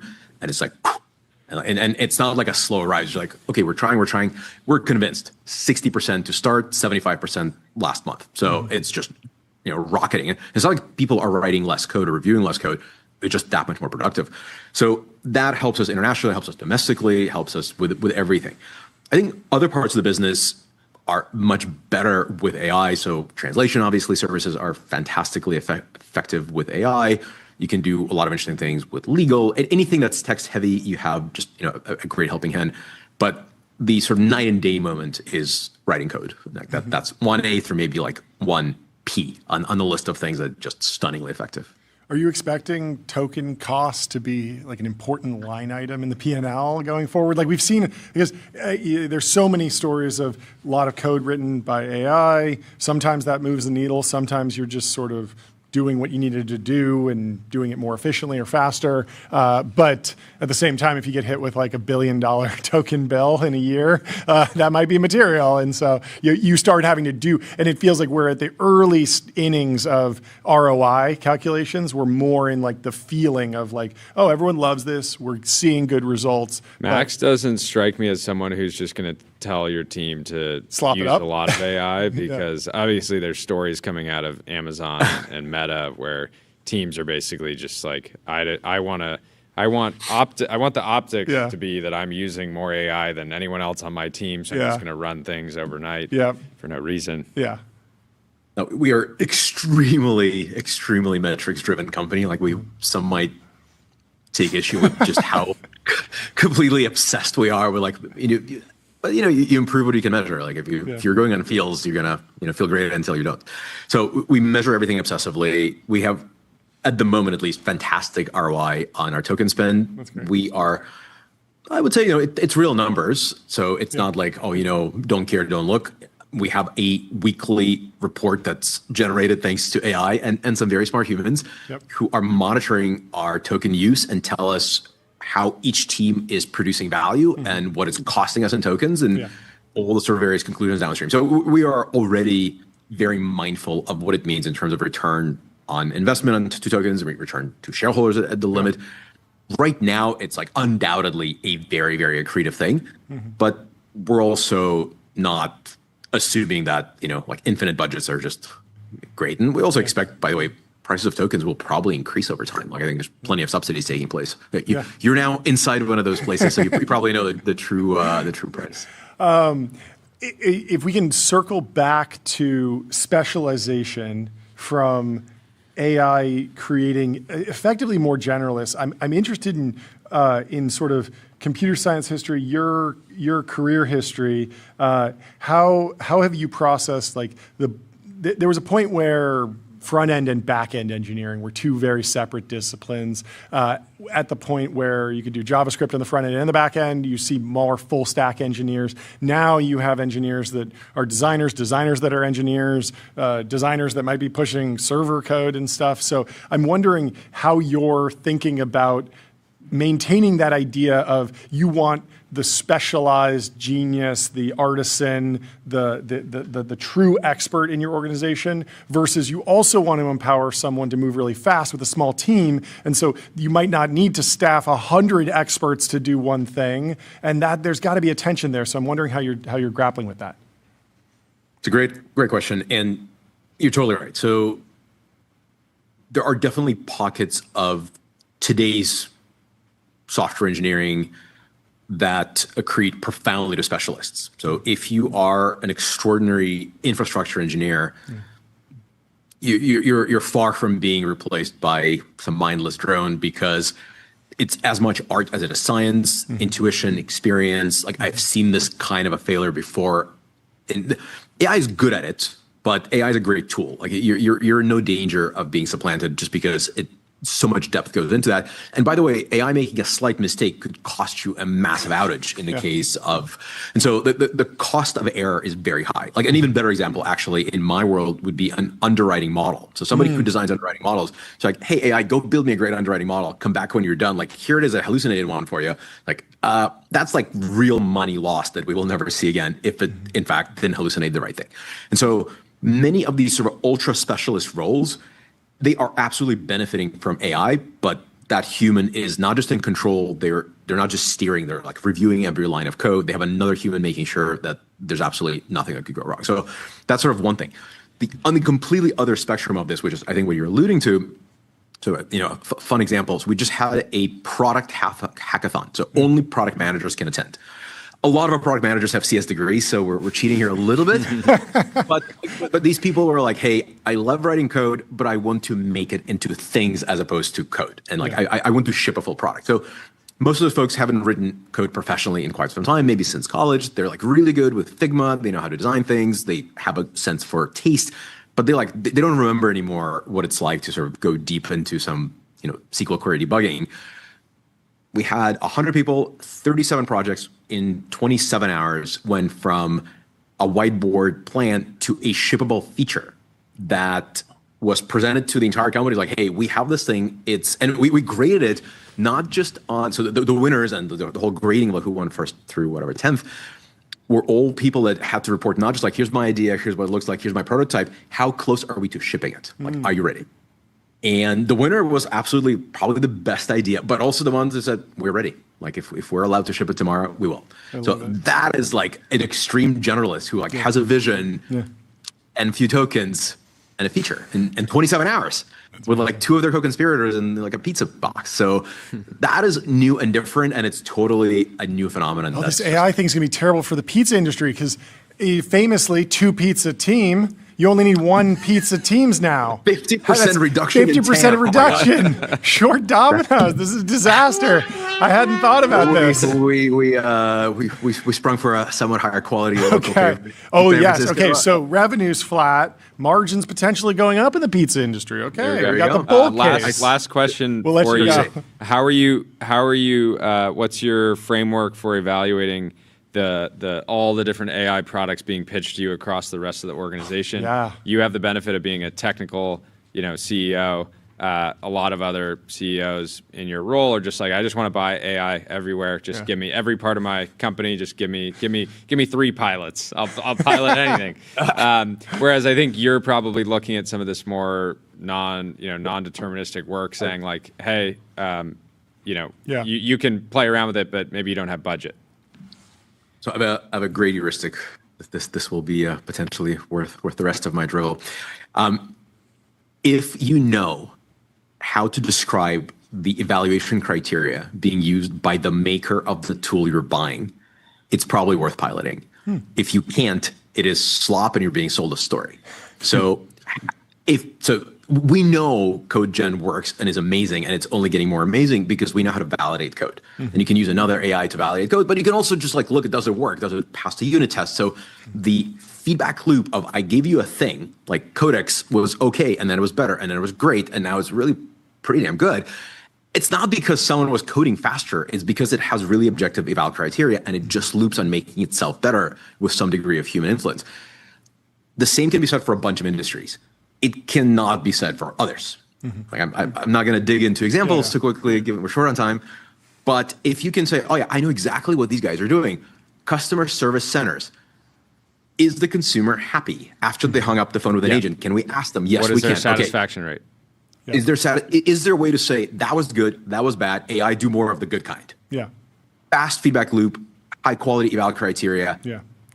So we use a ton of agentic customer service because we know it'll just get better and better and better. Yeah. That's a great thing to buy. We're not a specialist. We are excited to buy it from the specialist.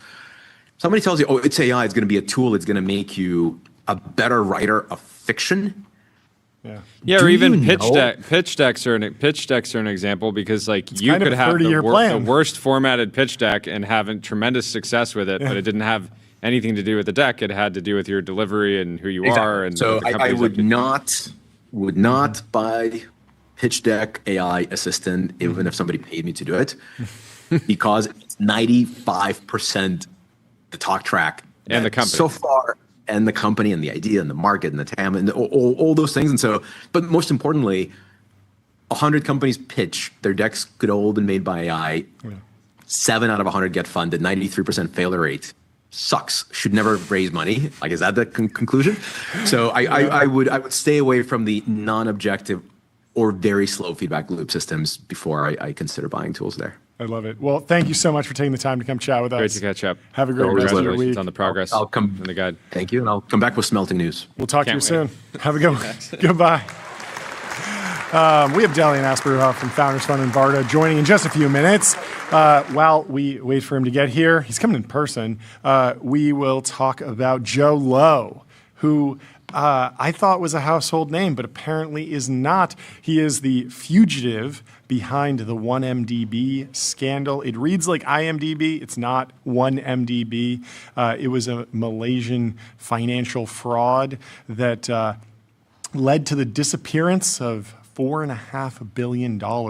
And he's in the news today because he asked Donald Trump for a pardon while on the run, I believe. So Joe Low, the alleged mastermind of one of the greatest financial frauds in history. You got to read this book. I like that the camera's following you around. That's the new meta. New meta. You're Go on the run until you can get the part. You're on the run, and you're just popping up to say, I'd like a pardon, please. Yeah. So, you got to read this book, $1 Billion Whale. Fantastic book. I thought it was going to be turned into a movie at some point. It should be. It's a fascinating story. But we'll just give you the high level, and we'll do a whole deep dive later.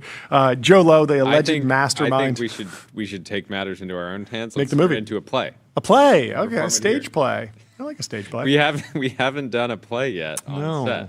No, not yet. Although a lot of the red string poster board sessions, they feel like plays. They're very well acted. But I'm talking but about they're even improvised. if we're reading off. Yeah, we don't have lines for those. Joe Lai. One pardon, walked please. into the room billionairely.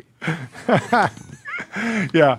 So Joe Low, the alleged mastermind of one of the greatest financial frauds in history, is asking President Trump for a pardon. The request was filed in recent weeks, according to people familiar with the matter, and if granted, would remove U.S. criminal charges against the fugitive Malaysian financier. A Justice Department website lists a pending request for pardon for completion of sentence under Joe Low. The move represents the latest gambit in the extraordinary saga of Low, a once little-known businessman who prosecutors say used subterfuge, fake documents, and payoffs to engineer the heist of billions of dollars from 1MDB, which was a Malaysian government-owned investment vehicle set up to promote economic growth. He's known for his lavish lifestyle, partying with Hollywood stars and political rulers.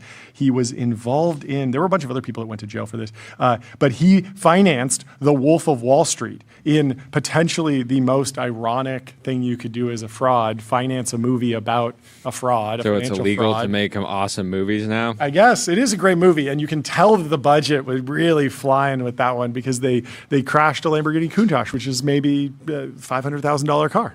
And I think they just destroyed it, and they destroyed maybe the actual one. I don't know. That might be not real, but very fun movie. Anyway, we have Delian Asparouhov from Varda and Founders Fund in the TVP and Ultradome. There Hit that gong. Here he goes. There we go. The self-confidence. There we go. Grab a seat. Oh, he's doing a victory lap. He's doing a victory lap. We love a victory lap. Running around the table. For anyone who's been living under a data center, introduce yourself. Hi, my name's Delian, co-founder and president of Varda. Have a couple other side gigs, but that's the main gig. Let's focus on Varda today. Oh, yeah. We're talking space data centers, right? You're doing something in space, it's got to be that. Please, no. We do have some chips up there, so in theory you could but we do more valuable things than just some inference. We make some drugs up there. And there's a big announcement today. Yeah. Through it. So for the first time in human history, there is a large publicly traded company, United Therapeutics, $25 billion in market cap, traded on the NASDAQ. Yeah. They're using their own balance sheet to go produce a product, physical product, in low Earth orbit. Wow. With us. Yeah. Pharmaceuticals, they focus on pulmonary disease, so think, lung, blood, etc. Yeah. We're working on those products together, crystallizing them into a better formulation, bringing them back down. That's the only company that makes physical products in space. Everybody else, it's all radio waves. It's internet, it's inference, it's photos of the Earth, etc. This is literally the first time in human history where there is physical products being moved in space as a way to generate revenue up there. For real business. And is that's happening or is about to be happening? Yeah, so we signed this deal, call it like, I'll stop you right there because there's an opportunity for someone else to put a small it's a race in a balloon. We should race. We should race a big wait, weather but balloon. Balloons can't go to space. Balloons can't go to space. You gotta go. You gotta go on the rocket. What if we have a balloon and then once you're up there, like a jetpack type thing to? Yeah, people have talked about that. Could you go float a rocket up there? But it turns out the size of balloon and complexity of that you're just better off building a rocket to get the rocket up there. Tyler I talked about this coming space ride. They would take the balloon up and this was actually used back in like the 30s. I think they did some very early tests when rockets were small. Stuff, now that rockets are big and satellites are big, a little harder to get up there. But we signed the deal a little while ago. We've been working on the products with them for a period of time. In order to get ready to go to space, we do some work on the ground to understand, hey, what is the thing that we're going to go do in space? And let's make sure we figure out all the other process parameters. So when you're crystallizing a drug, there's a particular temperature, a mixing rate, a solvent.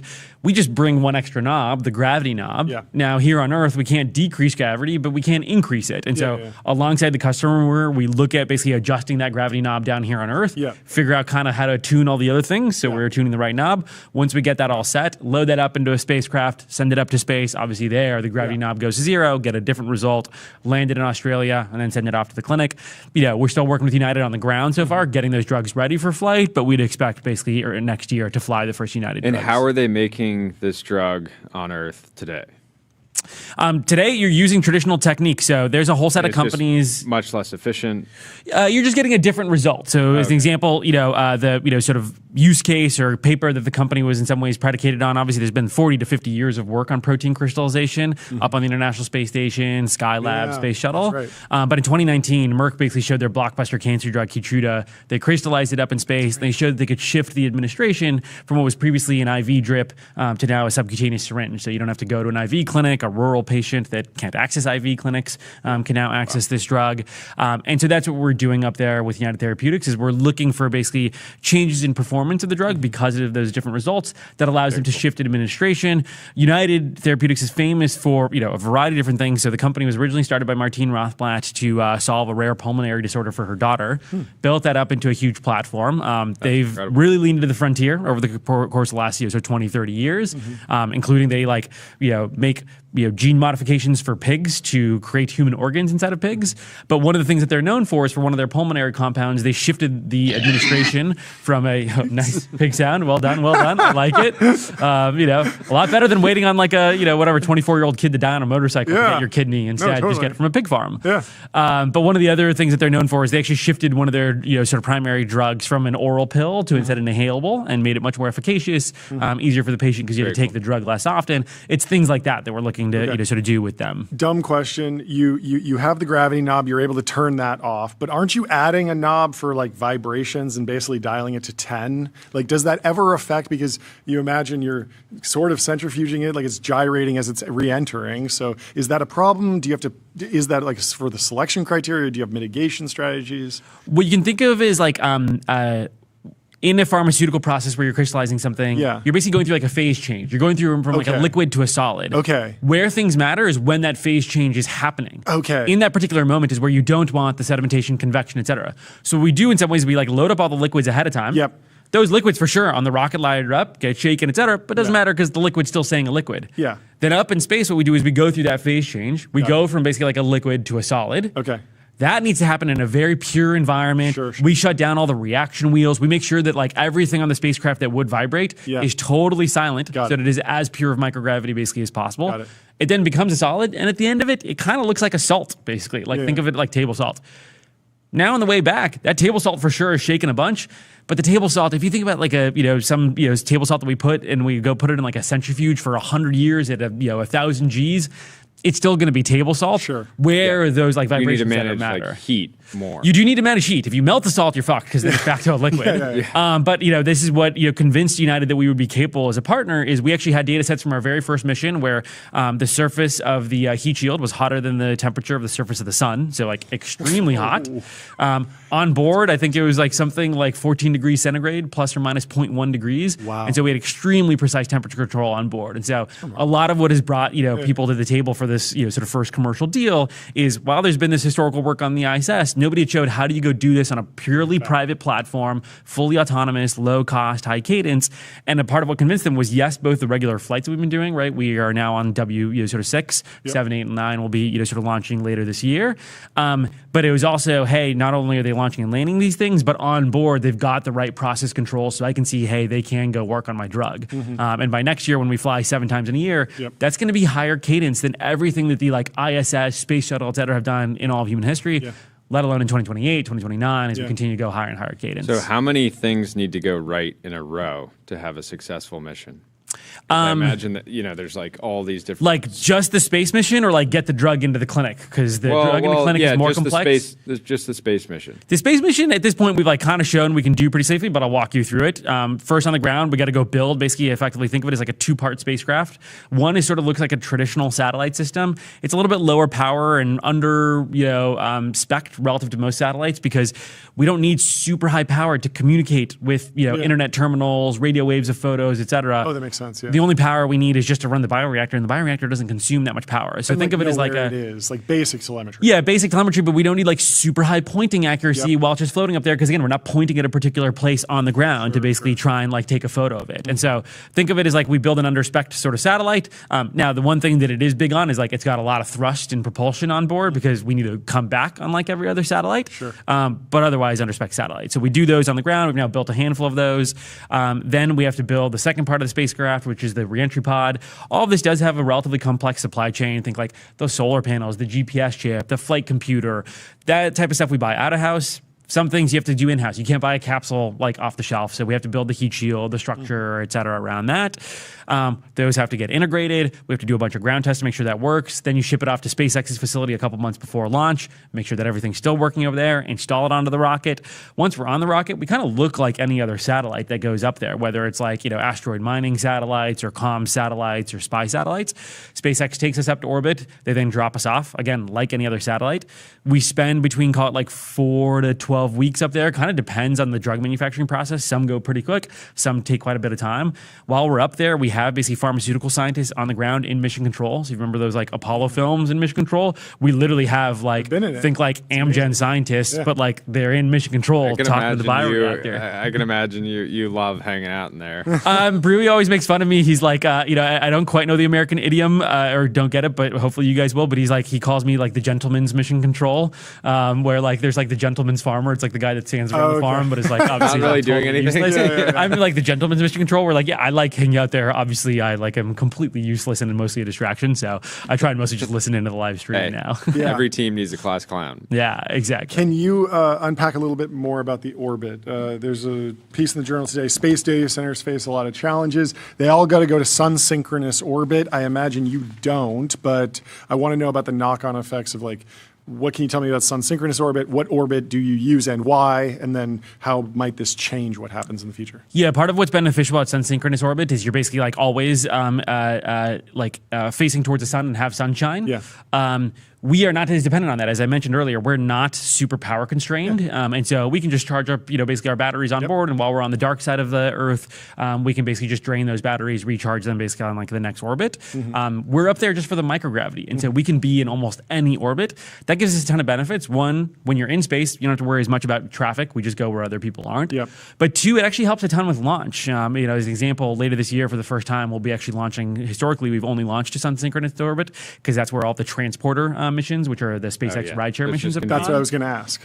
They now have what are called bandwagon missions, which go up to, they're also rideshare, but they go to polar orbit. We'll actually be flying on our first bandwagon mission later this year. So now we have launch flexibility. There's a bunch of companies that can't go on bandwagon, or basically, we're actually probably one of the only companies that can go on both. Either. That's what I was going to ask. Because what happens if everything winds up being sun-synchronous orbit? Because I think there's 10,000 or so Starlink satellites. Elon's asking for 1 million for space data centers. That means like 90% of the launches are going to be sun-synchronous, but that's okay for you.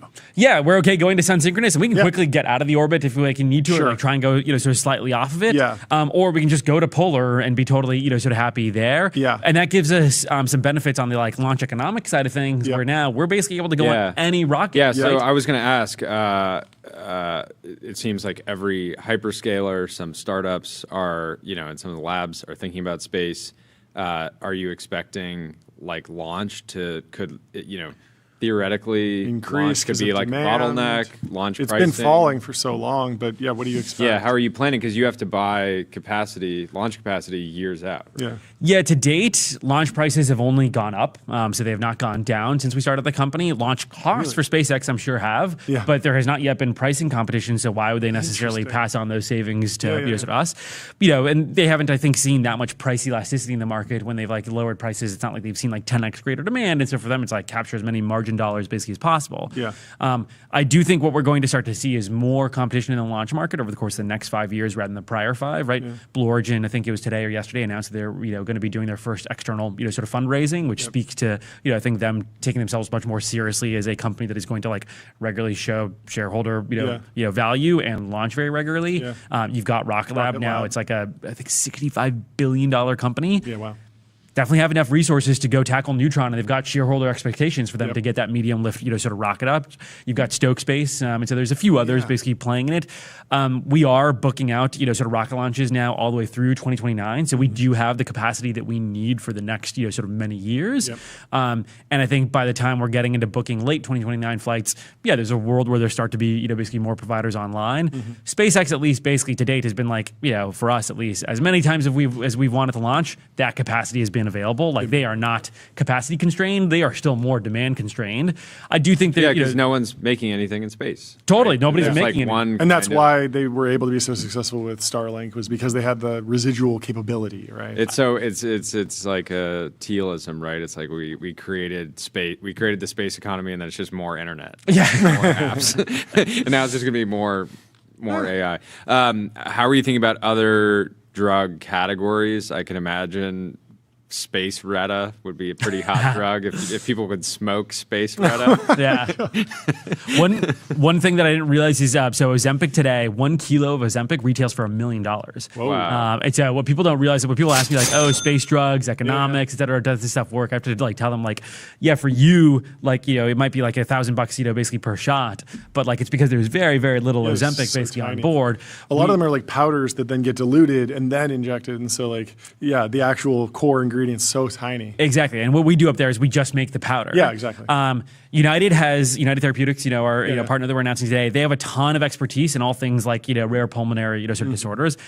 They're for sure going to be the person that we work with on that indication sort of area. But microgravity has a wide set of pharmaceutical applications: neurological, immunology, oncology, et cetera. And so for sure, we'll start to, I think in the success case of Varda, it's not going to be like we have like 50 different partners. It's probably going to be like 5 to 7 that we go really deep with. We kind of choose sort of one partner per sort of indication area that we go as deep as possible. Ophthalmology is another area that we're looking sort of deeply at. Partially because like the eye, smallest organ, again, smallest amount of powder that you need. Also an area where some of the other changes of administration technologies don't really work as well.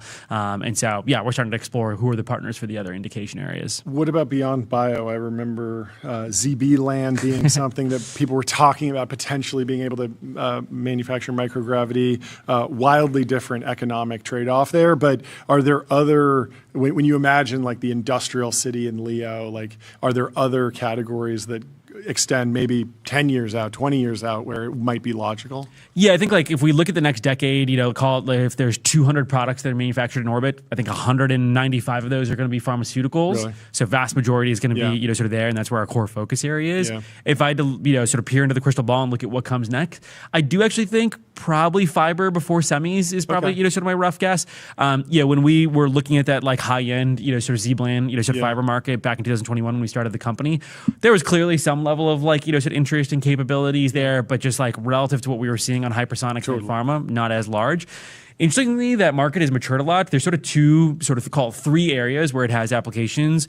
One is it is the lowest, basically, think of it as like interference inside the optical fiber for infrared.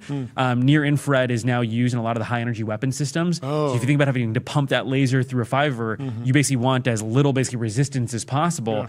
There's just like a lot more being spent on those types of near infrared weapon systems, especially with some of the like the anti-drone stuff that's sort of coming down the pipe.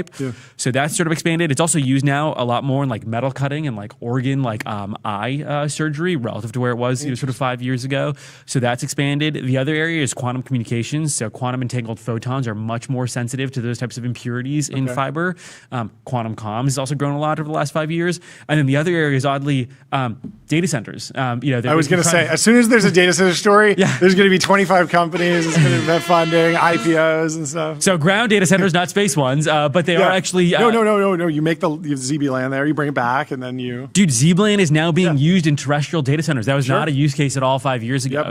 Anyways, all these things... Photonics and optical they're still like early, I would say. What's happening though is also like the Varda economics keep improving on a flight-by-flight basis. The Z-bland market keeps growing. We're like, for the first time, I would say we're like dedicating resources or anything. But like around the office for the first time in 5 years, somebody was like, the Z-Blade stuff is like almost starting to pencil out again. It's we probably like threw 4 out years till we like, yeah. sort of do anything, but like you're starting to see those lines start to get closer together. That's very cool. But that's what I love about a platform like ours is like, if you had told me like predict where your revenues would be 5 years ago, really hard. Even this year, like things that are landing are probably not what I would have underwritten a year ago. Like I think pharma has like way exceeded expectations. Like it's pulled in probably like 3.5 years relative to like, our Series C that we announced last year. Our financial projections on that on pharma were just like totally, sort of wrong. And so I'm excited by the idea that like, there might be other areas that are wrong. Semis, I think, is just going to be like, the furthest out, partially just like the process equipment and the sensitivities. Like if you think about a bioreactor, it's like hard, but it's kind of like mixing like liquids together. The hard thing is like which liquids. That's what's hard. The mixing of it, not so hard. Yeah, but you're making those decisions down here on the ground. Fiber, same thing. It's like, it's like once you like make that like precursor like rod, then drawing it is not like a crazy complex process. It's making that rod that's hard, but again, you're doing that on the ground. With semis, it's like, oh my God, that process equipment is like so sensitive, right? If you look at like the stuff that they use for EUV, basically like, lithography, the mirrors for that. If you were to lay out a lithography mirror over the course of the size of Germany, the amount of variation you see in terms of like mountains would still be less than 0.1 millimeters. And so this stuff just has to be like so precise that it's just like. And the cost is so high. Yeah. Even during the experimentation process, you could. Yeah, the famous quote from TSMC is that if there's an earthquake, they don't have like a pager duty. Like they don't slack everyone, hey, you got to come in, there's an earthquake. Everyone knows if there's an earthquake, just go to the factory. Exactly. And the employees just know.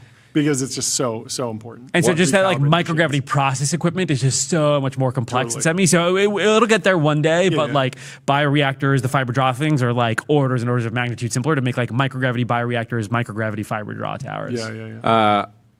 Will it ever make sense to have a permanent like ISS style structure that you are transporting supplies to and then sending, sort of finished product down? Because like knowing you, like you would like to have a proper like dedicated space factory, but does it actually make sense? It's always been the somewhat secret, somewhat not secret like ambition of Varda is to go build that, but go do it step by step, right? Yeah. So when you look at like generation 1 of basically what we're building, it's this 2-part spacecraft, right? Satellite, pod.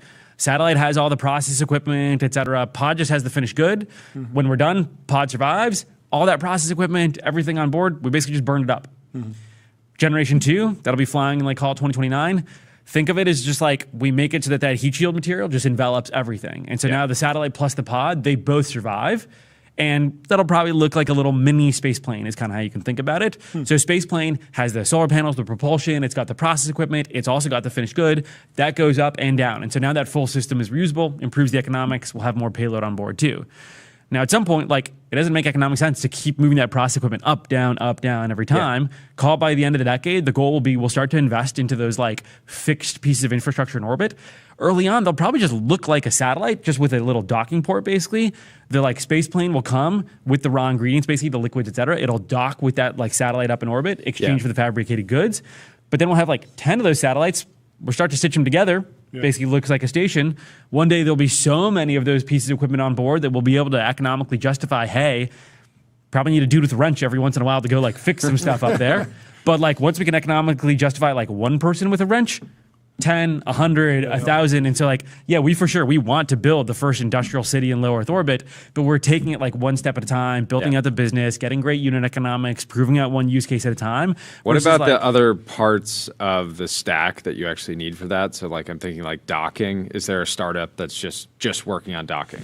Yeah, I mean, sort of credit to them. There's a company in Seattle called Starfish, sort of space that is hyper focused just on like the like docking, maneuvering, the software for that. Yeah, because that feels like something that like if that's not your core competency, like seems like you could have a series of nightmares around just trying to figure out docking, and that is a probably super widely applicable process for the rest of the space economy. Totally. It's like, back in the day, we would have had to make our own solar panels, our own thrusters, propulsion tanks, et cetera, for like the stuff that we build on the ground.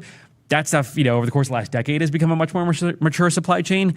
As we start to get to this like space station world, I think there'll be some of these things where like Starfish, I believe, basically makes this like camera that you can basically attach to your satellite. They take over the controls for your like propulsion and they'll dock you to wherever you're needing to go. Yeah, 5-10 years ago, there's no way that we would have like been able to buy that. We would have absolutely had to build it. And so, yeah, I think on a ongoing basis, we'll always be doing that, sort of build, buy trade. And ideally, obviously, if there's an off-the-shelf solution, integrating that, and that only accelerates basically our progress. And so, yeah, it's cool to see that like as obviously Varda is developing, the general space economy and all these use cases are developing. And heck, when you said like, sort of warehouse in space, there are companies like Gravitics that are trying to do like dedicated warehouse vehicles.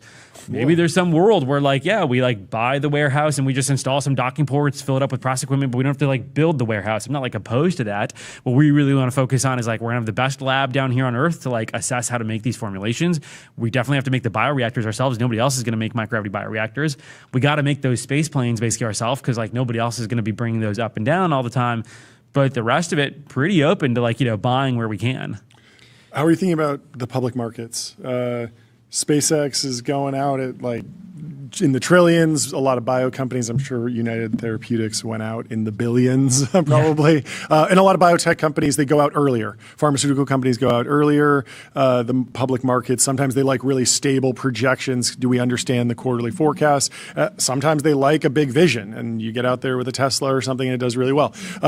What is your take on how you might fit into the public markets in the future? Yeah, I mean, there's not a lot of private, like $10+ billion in market cap, like pharmaceutical companies. They basically all go public before that. I think it's like, I mean, there's so many deals. Like every day, a big biotech company is buying something for $1 billion, $2 billion all day long. Totally. That's basically like the default. Yeah. Now, I think like GLPs have shown that like in the therapeutics world, you can build a like, a business that can effectively be like $1 trillion outcome just on one therapeutics business. We're definitely thinking about that from the, sort of founders fund hat side of things. How do we back things that aren't just that $1 to $5 billion therapeutics outcome? Yeah.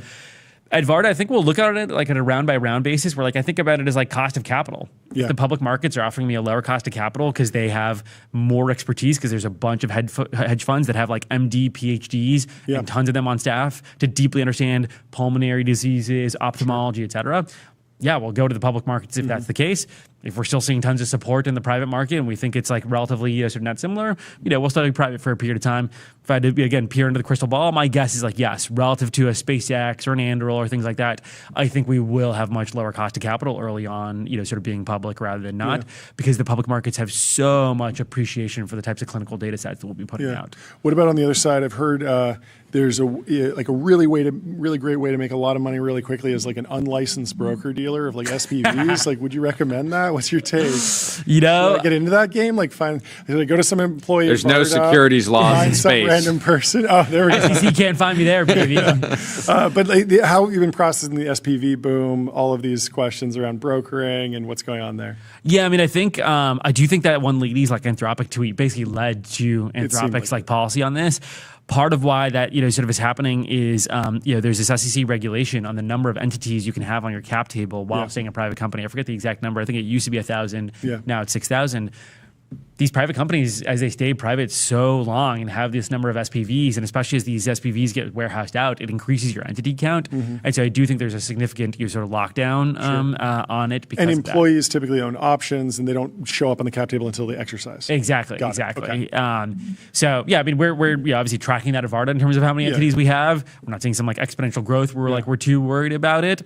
I don't know that we've been like as stringent to date, but as I look at our future rounds, you need to start to think about like, okay, how many more rounds am I going to stay private? And at some point, like, I need to keep the entity count managed. So totally get the Anthropics of the world. It's like they've just raised so many good bajillion of dollars in the private markets that like they have to be. I did get some more backstory on that one deal. Yeah, it was allegedly it was a much more like complicated structure that wasn't as like bad sounding as the original post said, and like there was like an SPV involved and like some other stuff. But anyways, why every single person that that has invested in the company has probably come to you saying like, what are you doing with data centers?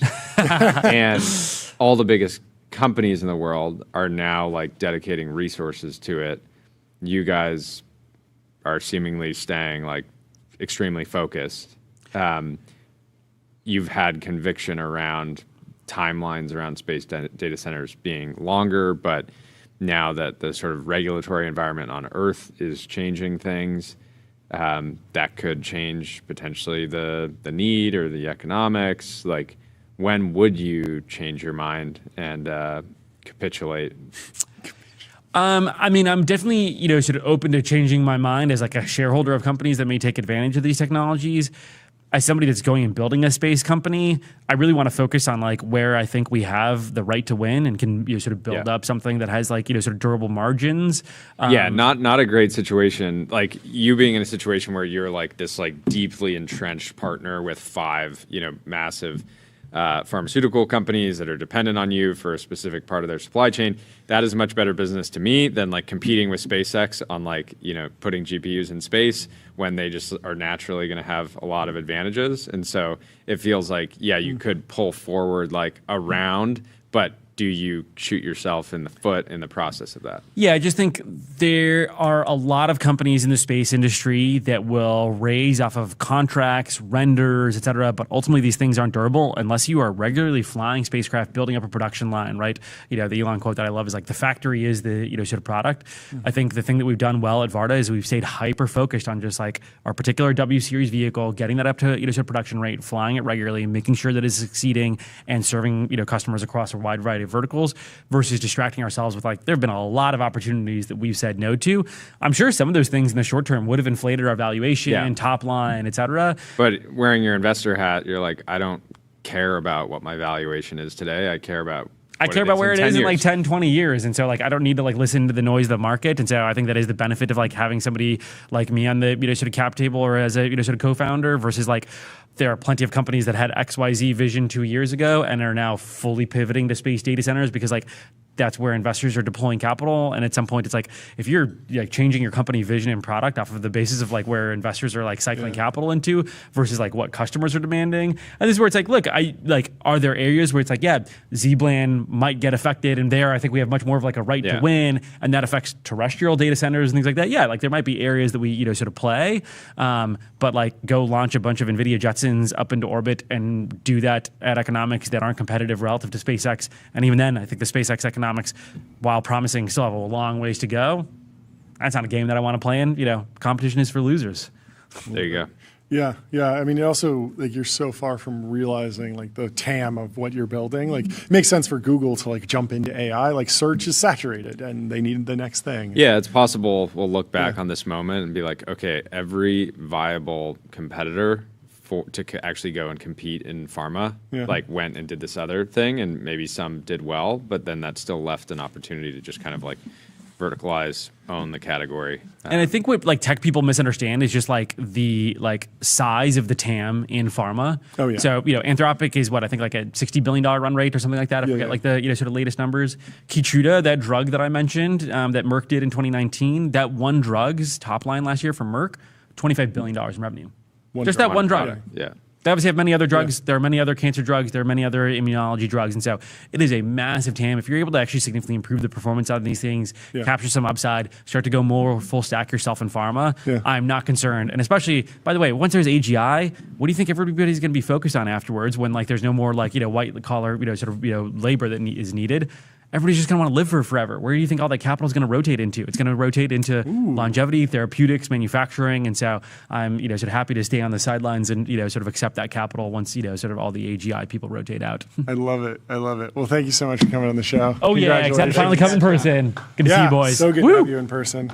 We'll talk to you soon, Delian. Have a great Say hi to the team. Day. We have Richard Socher from Recursive in the waiting room. We've been keeping him waiting, so we will bring him in to the TBP and Ultra Dome. I love when companies emerge from stealth. Nothing makes me more frustrated than when they're in stealth. What's going on? We talked to Richard before. So. Yes, welcome back. But we're very excited. We've talked to you before. Yes. Wasn't it? That was a bad joke. You.com, right? Oh, that's right. Yes. Great to see you, Richard. Let's. But even though you've been on the show before, let's reintroduce the company and sort of set the table for us on what you're building. Happy to, yeah. So still happily running U.com and AIX Ventures, but now very excited to start Recursive with 7 incredible co-founders. At Recursive, we're looking to build recursive self-improving superintelligence to automate knowledge discovery. Yeah. It's a lot to unpack there. We're getting closer and closer to AGI. I think we have to set our sights, set our goals now to superintelligence. I think AI is code and AI can code. Yeah. So now we can actually put those two together and allow in an open-ended fashion to let AI actually improve itself. Yeah. Are there any other, is the entire focus on AI research, or are there any other areas of research that you're interested in? You see a lot of labs do research on cybersecurity or research on bio or science. There's a whole bunch of different initiatives. How focused do you want to be on AI research specifically? Yeah, it is part of that focus. Just if you can get RSI actually going, then everything else you can enter seemingly very easily.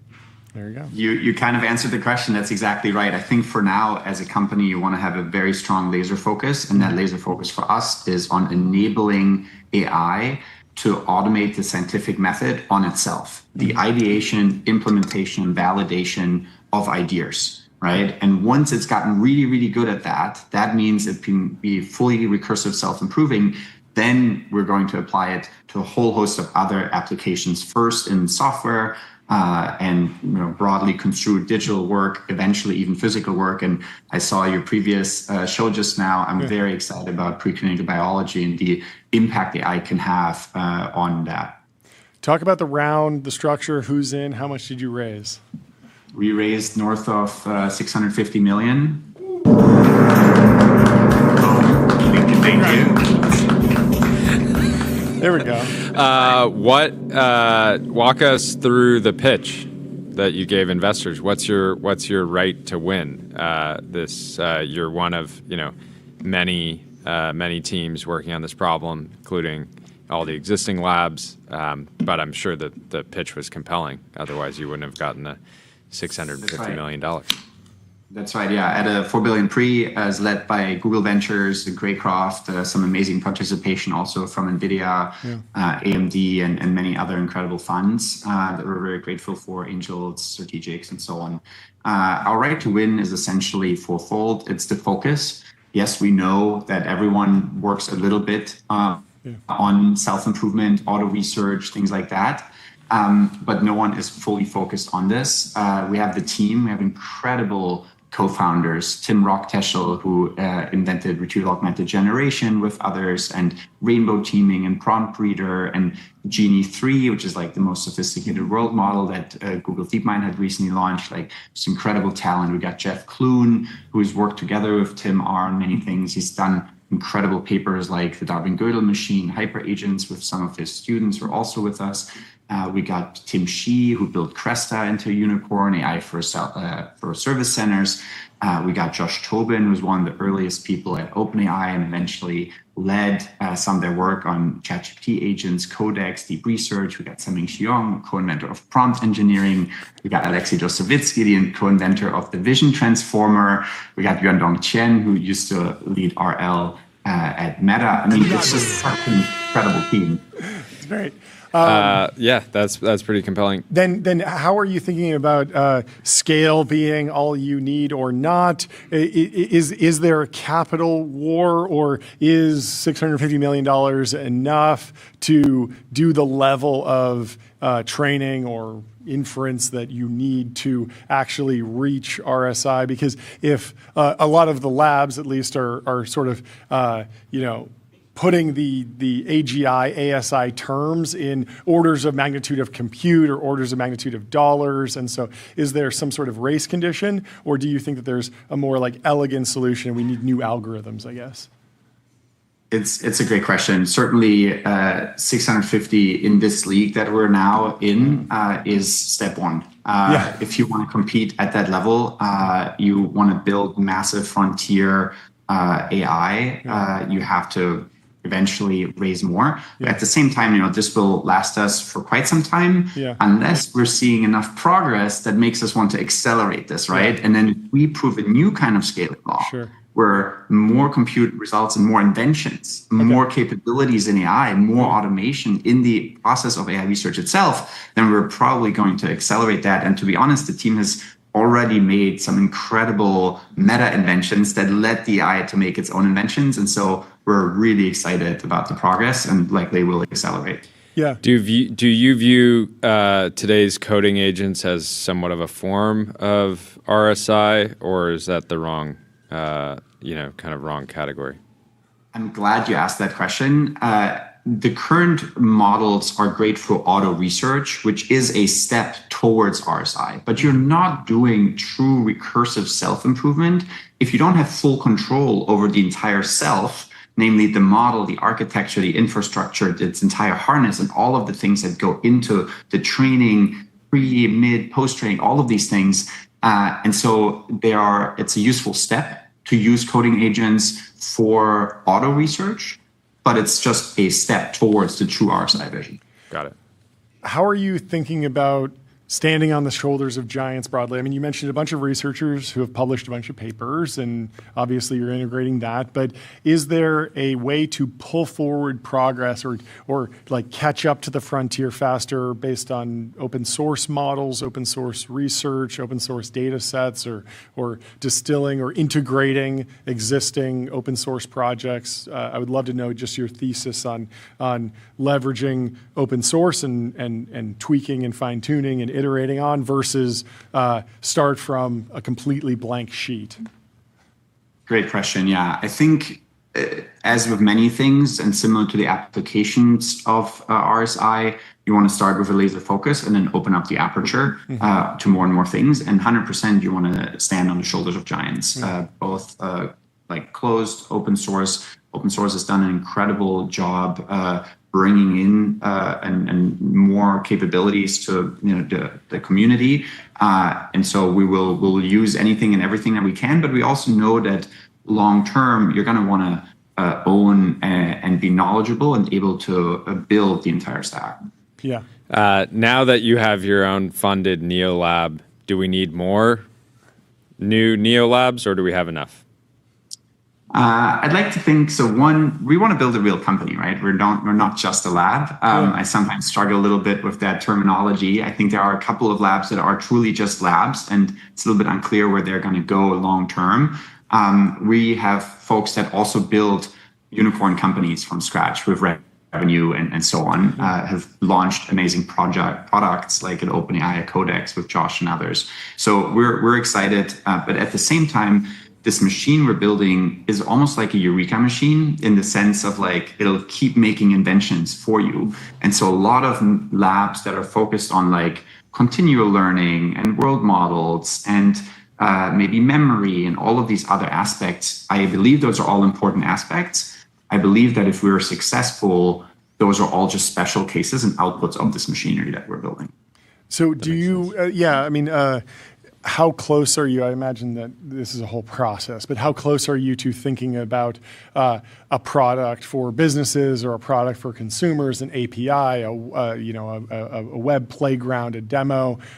Is that something that by design you want to be super fast about and get something out into the world, have some impact in the interim, or do you want to keep everything closely held for potentially a really long time? I don't know, forever, potentially, if you're just going to invent. Yeah, when I hear the Eureka machine, I'm keeping that to myself, personally. Yeah, what's the plan?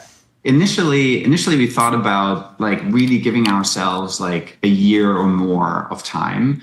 In the last few months, the team has already made some incredible breakthroughs. And so we may accelerate some of the productization of this research to come out earlier. I don't want to commit yet to a specific date or anything, but like I think we want to build a viable company here that brings superintelligence and allows it to have massive impact to help humanity flourish, and that won't happen in just a research lab. I love it. Could you ever see a scenario where you create something that would make more sense to like spin off into another company to productize, or do you expect to basically use all of your creations internally and productize them yourself? I can see how our customers will use this in incredible ways so that they can then create new kinds of products and new kinds of product categories. I think we've seen similarly incredible new companies like that have used AI and code generation to enable others to build their own businesses. Replit, Lovable, and so on are great examples of that. And I can see our technology doing something similar at an even more foundational level.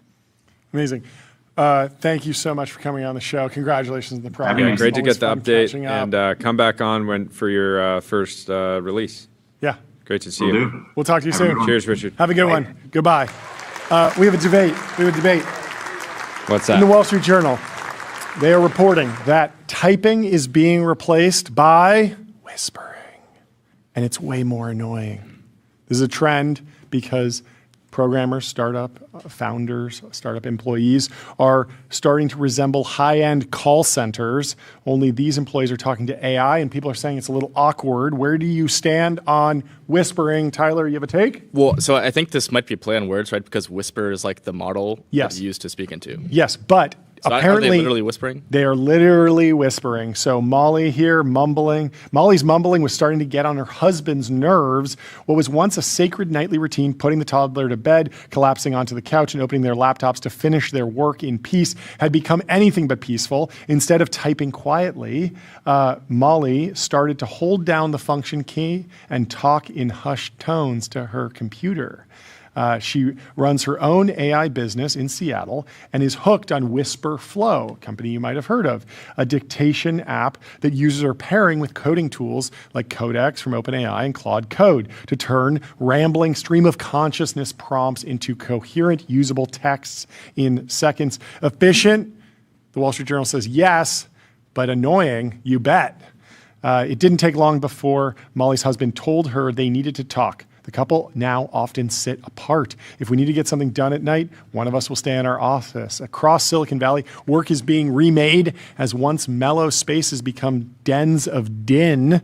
And we got a mention of our friends over at Ramp. One venture capitalist said visiting AI startups today is like showing up at a high-end call center. Everyone is chatting with AI. Engineers at credit card startup Ramp sit at their desks wearing gaming headsets so they can talk loudly to their AI assistants. Gusto co-founder Edward Kim has encouraged employees at the human resources company to experiment with dictation technology, telling them the office of the future will sound more like a sales floor. People are going to be screaming at the AI agents. Oh, I like that. Like, yeah, stock trading. Yeah, we're bringing back the New York Stock Exchange.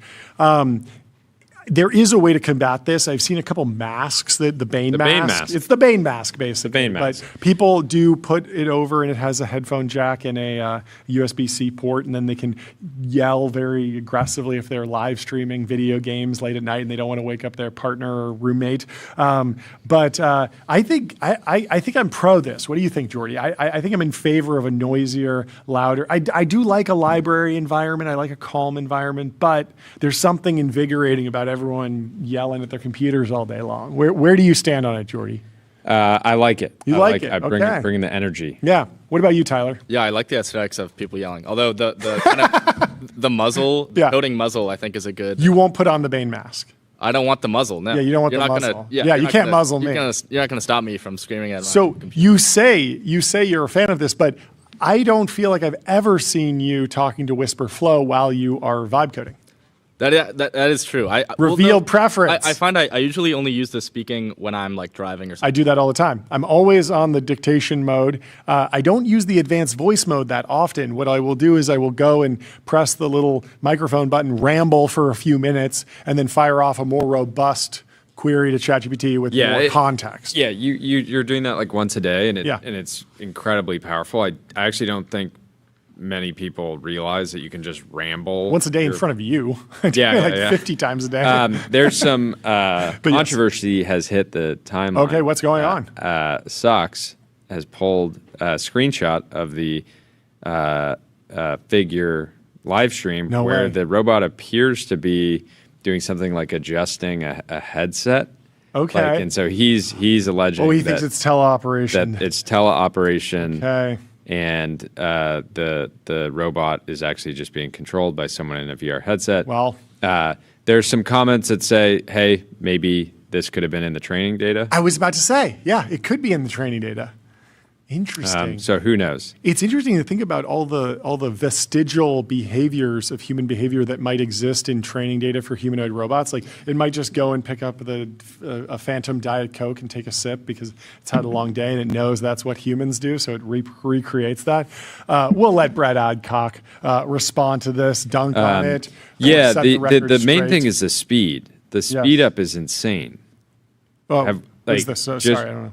Just the robot, how quickly it's moving. Yeah. But because the last version he was talking about the Biden walk going away, and it was still a little like jerky, and this doesn't look jerky at all. This looks very polished, and I don't think we've seen anything at this level. Like Optimus is still a little jerky, and even the Unitree stuff is pretty jerky. That crazy huge Unitree was pretty jerky, and we're all sort of used to that because it doesn't really matter. If I do think getting the job done. I do think they should have allowed some type of like actual live demo so people could go and see the robot saying, hey. Or like a respected journalist in the room or something. I don't know.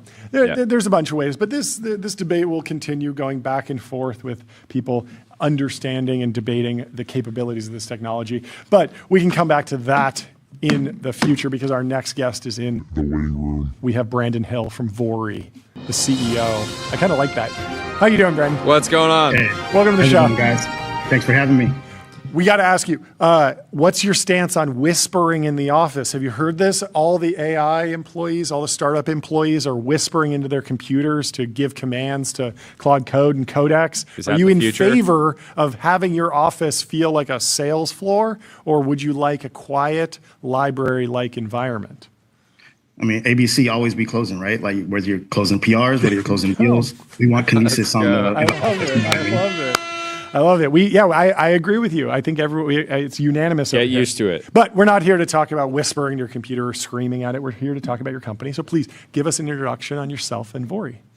Yeah, absolutely, guys. Thanks for having me. My name is Brandon Hill. Yeah. I am the CEO and co-founder of Vori. Yeah. I'm actually a third-generation grocer, just to give you my story. That's amazing. Yeah, my grandparents were in grocery. Cool. My parents met and fell in love in a grocery store and have been in the industry for over 40 years. That's amazing. I went to Stanford University. That's where I met my two co-founders, who are two of my best friends. Yeah. Worked at Google with Trey. Rob was an aerospace engineer at SpaceX under Elon, and then self-driving cars at Lyft. And we're building the operating system, the self-driving operating system for supermarkets. Okay. Where they basically help them make more money and operate more autonomously. Because as you know, grocery is a paper and pencil industry. Yeah. But it's also $1.5 trillion of the American economy. Yeah. So are you starting with back office, ERP, inventory management, accounting, or are you going to try and replace those automated checkout machines that everyone knows barely work, even though they've been around for decades? It feels like there's opportunity in both. How quickly do you want to focus? Well, you know what's interesting is we found that the alpha is really in automating everything before checkout and after checkout. I can imagine. As you know, there's a bunch of companies that raised hundreds of millions of dollars trying to do the just walk out Amazon model. Yeah. The unintuitive thing is, what we're surprised by is it actually turns out building inventory, automating pricing, helping grocery stores market their products to their customers. Yeah. Everything before and after is really where that's where the economics are, and that's where the grocery stores have the most need and willing to spend money. Yeah. So that's what we do. We happen to have a sleek, modern checkout on the front end. Yeah. But it's about connecting everything in the store end to end. Okay, automating pricing in a store. There's, the price of oil's going up. There's inflation. There's all sorts of different prices that are changing all day long. The price of milk fluctuates day to day. You mentioned a paper and pencil industry. I imagine that at some point, a store manager gets a spreadsheet or an email or some sort of notification that a price needs to be changed, and then they have to print out a new label. Is that how it works? And then how will it work in the future? So there's the old way and the new way. Yeah. In the old world, imagine a supermarket which has 100,000 products. Whereas a grocery store, a restaurant might have 50, 100 menu items. Yeah. Grocery store has 50, 100,000 SKUs. Yeah. They're accepting dozens of payment types. Yeah. Right. They have hundreds of employees, and they might do more in sales than a restaurant or like a donut shop or a coffee shop might do in a month or a year. Yeah. In terms of overall volume. Yeah. So the complexity of solving the problem is really hard. Now, today, the state of the art, if you could believe it, is you have a pricing coordinator, like named Judy. She has her bifocals on. She receives an invoice from the supplier. She's looking at it with her bare eyeballs, going through line by line with a ruler and highlighter to figure out if milk and bok choy and ketchup and cereal have gotten more expensive today versus last week. She finds the price change and has to go type it into her ERP system, like the back office system, and hope that that reflects accurately at the POS. It's a 12-step process. Vori does it in one click. So our pricing agent reads all the incoming invoices from all of the hundreds of wholesale suppliers that a supermarket is using.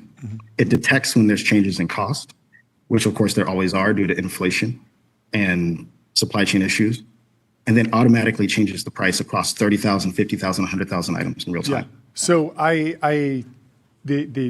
the changing of the price at the checkout actually seems like the easy part, because when I'm in a grocery store, I feel like a lot of the prices are printed and they're labeled right on the shelves. Is there a move towards like e-ink displays or LCD displays that could be updated in the cloud in the future? Is that an important like step along the road to like automating the price setting of grocery stores? Oh, it's critical. In fact, I got a couple right here. Oh, no way. These are electronic shelf labels, right? That's so amazing. This is the future. Okay. So Walmart actually just spent $1 billion rolling out electronic shelf labels across every single item, across every single of their 4,600 stores. That makes so much sense. But the thesis behind Vori is we do that today for all of our customers. And we're taking like that Walmart and Amazon level technology and rolling it down market to the other 75% of the $1.5 trillion food and bev retail market. I didn't realize it was that fractured. I would have guessed Do grocery stores Walmart doing like 70% of all grocery or something. Do some of these smaller grocery stores, or I guess the full stack, end up selling products at a loss accidentally sometimes because they get a price change and then it didn't get rolled out fast enough? Yeah, they didn't roll it out, and then they're just like losing money on an item. Is that a thing? Well, it happens all the time. So Dylan, right? Dylan from TVPN. So Dylan, I was going back and forth with him on X yesterday. And so his favorite shop is Mill Valley Market, okay, up in Mill Valley. Love that store. It's beautiful. That's powered by Vori. Before we went in that store, and Ryan, the owner, will tell you, yes, they were mispricing items here and there, and they were losing margin. We go in, we find 5 points of gross margin sitting on the table with our, and give it back to them, put it back in their pockets with our automated pricing. Take it out of our pocket. Take it out of Dylan's pocket and put it in the store owner's pocket. I like this. Hey, I'm pro-competition. I'm pro-America. That means I'm pro-small business, right? Just trying to help them succeed. No, Dylan's doing fine. But yeah, it's just funny to frame it that way. The price of bok choy is going up. Yeah, good luck, Dylan. Get ready to pay through the nose for your bok choy. Tell us about the round. How much did you raise? What happened? Yes, so we raised $22 million to.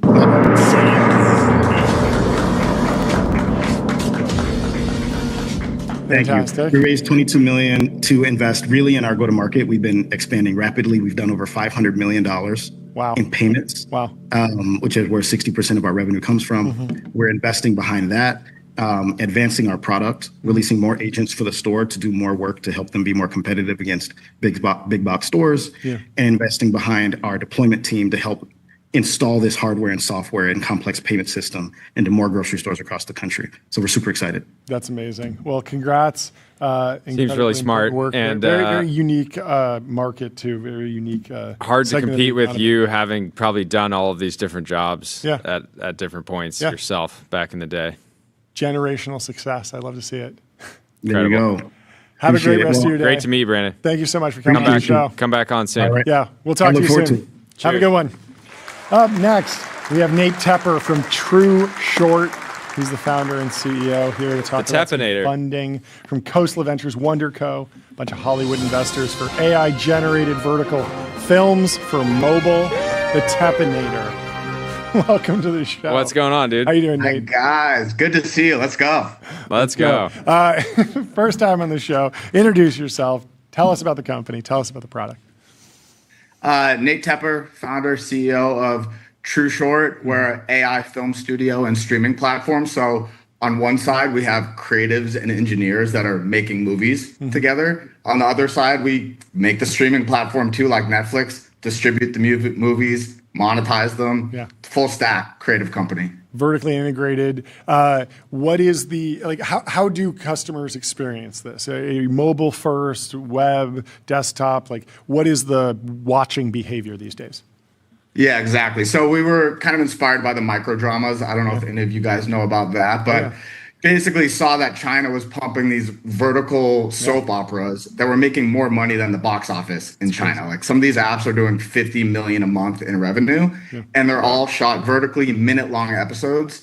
And that kind of led us to this idea that like, wait, there's something in between Netflix and TikTok. People are consuming this on their phone, vertically, short form. So we kind of took that exact same approach, but not necessarily. We had that realization probably a year ago too. We were looking at some of the iPhone kind of charts and seeing like, what are all these companies I've never heard of that are in the top 25 that are printing money? Is this and someone else had a realization like this years ago? One of your investors, I wonder who. a good friend of ours, Jeffrey Katzenberg. You got him into the round. Why? What did he see in kind of your approach that would, make this a great investment? I mean, the next Hollywood is being built right now from the ground up, right? Like all these new creators are coming in. I think some kid in his bedroom is going to make the next Star Wars, leveraging AI and maybe different formats, short form, etc. And I think he just sees that opportunity. And the approach that we took, we have this vision of like the next Netflix, but we launched with a true crime app. We just took a very strategic, like Amazon launched with books. We took a niche wedge approach, and within 6 months, we're the #1 true crime app, $3 million in annualized revenue. So I think he saw the vision, but that actually we know how to execute as well. And so I think he was bought into that. How are you working with creative talent? Are you hiring all over the world, or is this going to be like you want to get a big studio here in LA and hire a bunch of people? The next James Cameron. Yeah, let's go. I like that. We actually just opened an office in LA. And so we call them creative pods is kind of the way we work. A pod is basically a showrunner who's like the visionary, the knows the story, the characters, the brand. Then there's an AI filmmaker who brings all the shots to life with AI, kind of like the DP, director of photography. And then you have the editor who strings it all together. And that pod basically produces content every week, a series a week. And so we want to keep building more and more of these creative pods. And we're testing a bit right now. We have remote pods, but we just opened our first office in LA with our in-person pods, and just the speed that you can work collaboratively together there. So we're stoked about that. Talk about the customer acquisition flywheel. You've been at the top of the app charts. I'm sure that has a lot of energy. There's news about the company, but how do you think about the content being shareable? One of the critiques of Quibi was that you couldn't screenshot or screen record the content. At the same time, if someone's just wiring up every time something goes out on True Short, just upload the full thing to YouTube and TikTok and Instagram and like let me steal the ad revenue, that's not going to work. So how are you dealing with getting attention for the company, having the flywheel, leveraging the content that you're creating without giving everything away and still giving customers a reason to subscribe and pay you? Yeah, great question. And like growth is in our DNA. Jordy knows this, but our last app was #1 in the App Store for health and fitness. I think it had close to 1 billion views on TikTok. Let's go. And we run like kind of similar playbooks. We're super growth hacky. We're running many different TikTok accounts. Sure. Like we know how to do all that stuff. Okay. You steal it yourself. Dark arts. You steal the content yourself. That's probably the right move. Yeah. That's what we do here. We clip our own show. Yeah. I know we make content. We might as well put it out there everywhere. Yeah. But I do want to be straight up too. Like the microdrama space is run on paid acquisition right now, very much so. And like I won't deny that too. We definitely run paid acquisition. We just know how to do both. Yeah. So we have a growth advantage. Yeah, and I feel like the cost of paid acquisition probably falls when there's already some organic content out there. There's more familiarity with the brand. All of that helps with the CPMs. Yeah. How quickly do you expect the YouTubes of the world, the TikToks, to actually roll out dedicated microdrama features? TikTok did. Okay. So TikTok has one called like Pine something. I don't know. I don't know why it has like 200 ratings on the App Store. So I don't know what they did with it.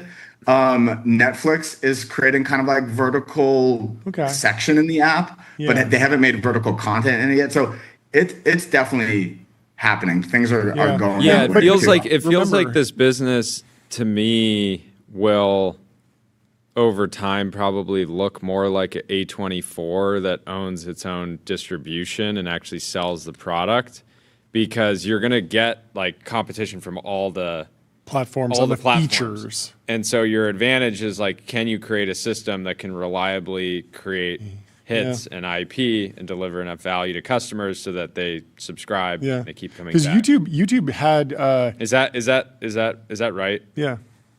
Yeah, that's why we want to build the full stack here. Like it's almost like its own flywheel where we create the content, put it in the app, funnel that data back into our own technology and creative teams, and just keep making more. So the speed that we're going and the learning, the pace of learning on the creative side too, I think we'll get to hits much faster. I honestly just don't see these companies keeping up in terms of speed and iteration, not of creative actually. Yeah. I mean, YouTube got into original content that they were producing, and they pulled back from that eventually, and they just maintained just pure platform.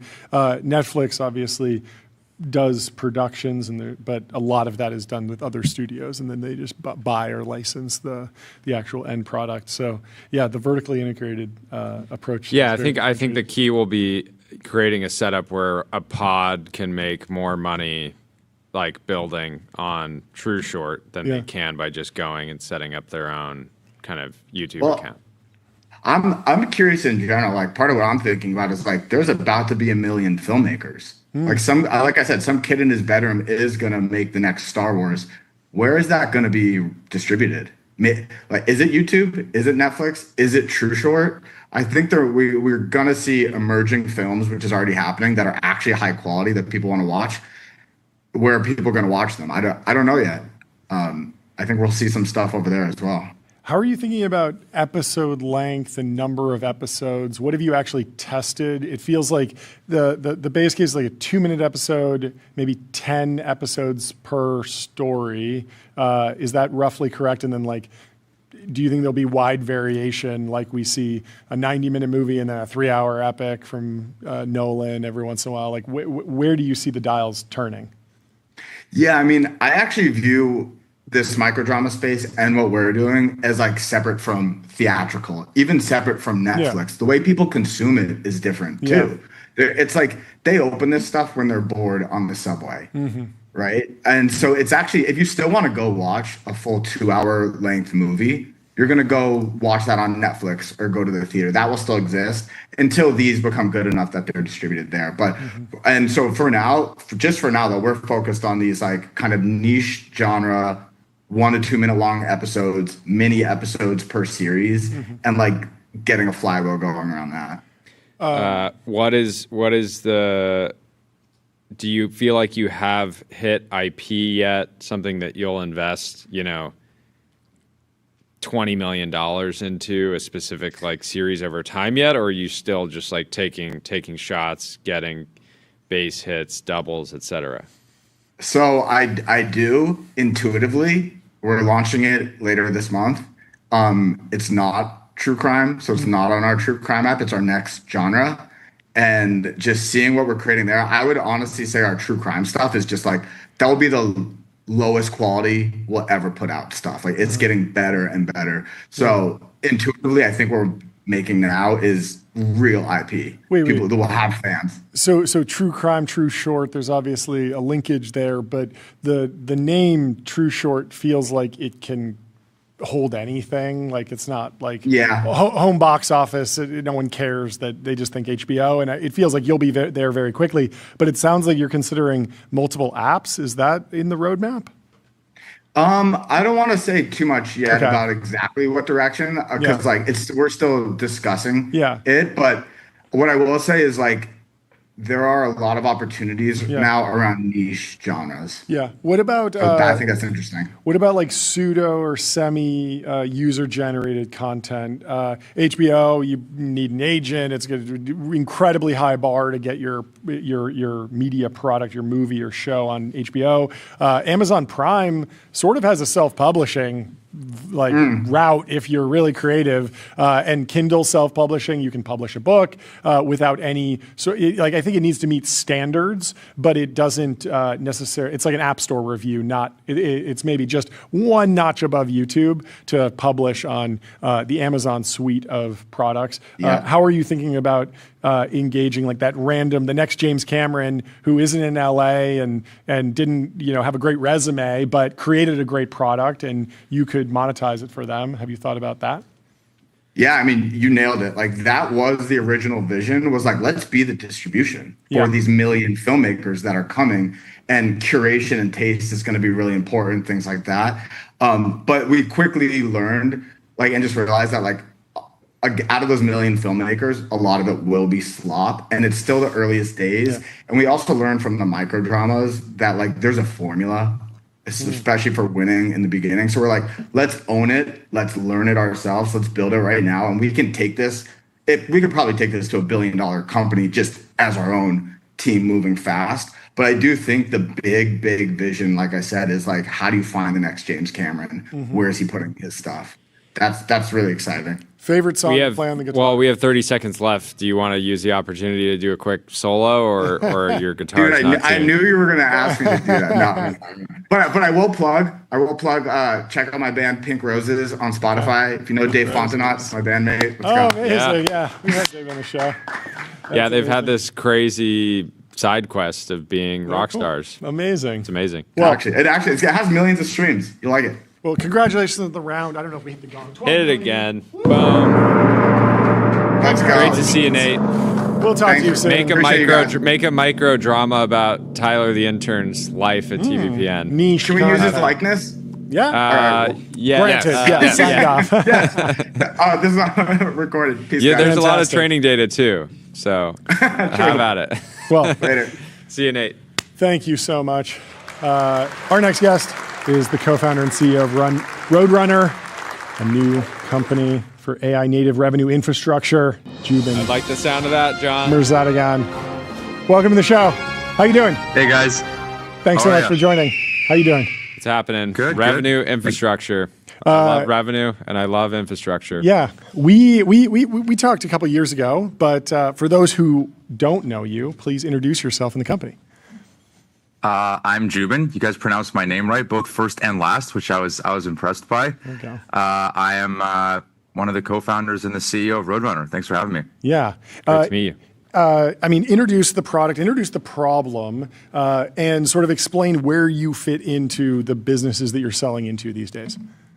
Sure. So the backstory is that we incubated the company at Kleiner Perkins. The reason that we did it was because I run a group of CIOs here that meet twice a year, and over the course of several dinners, they basically told me it's the most broken problem inside their company. And I actually didn't believe them because I was like, there's no way this has not been a solved problem.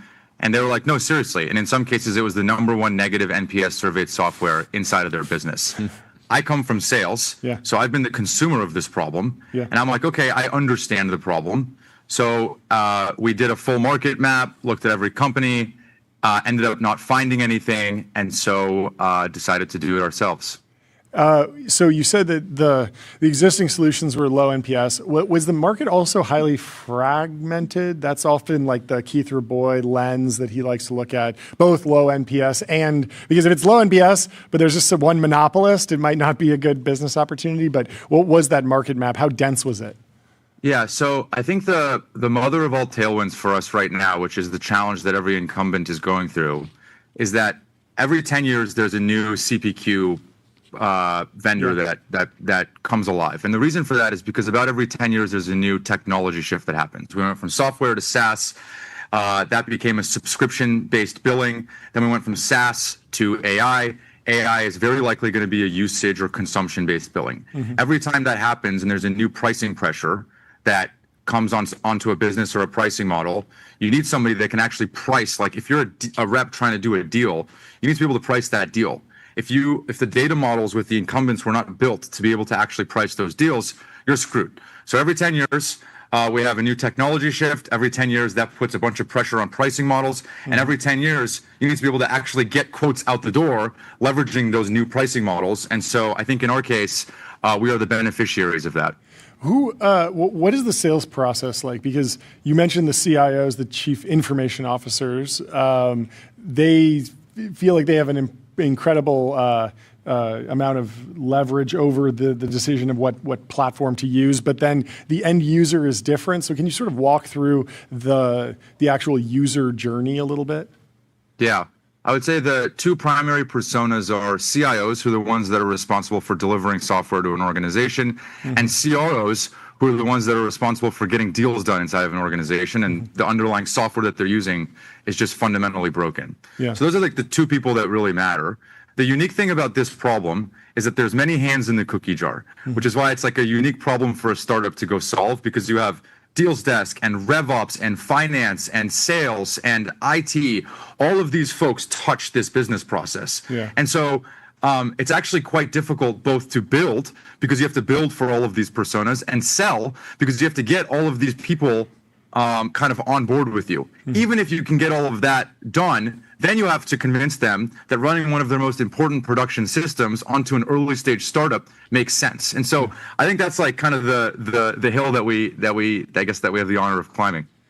Jordy? Yeah, just you're like, I'm pretty good at sales. Why don't I sell something that requires buy-in from every part of the organization? Yeah. No, it's a great challenge, but it seemingly will be incredibly sticky once you get everyone bought in. Where is AI good at this out of the box? Where are foundation models or open source useful versus like you got to go build a harness, or you got to go write some SaaS on top of it, or get some of your own data and fine tune it? Like, where are we on the frontier of like this problem being solved end to end by AI? Yeah. So during the Series A fundraise, the hottest question was, why won't Anthropic eat you, basically? And my general point of view is, if they go after this, we're all screwed. Like, we might as well put all of our money and all of our eggs inside of the Anthropic basket, because this feels like the most esoteric problem that you could possibly go after. I think the unique thing about this is, you know, at least at KP, we invested early in companies like Windsurf and Harvey, and we saw what happened when you can point these models at structured and unstructured text in nature. And anytime you can do that, the models are very, very good at reasoning with them.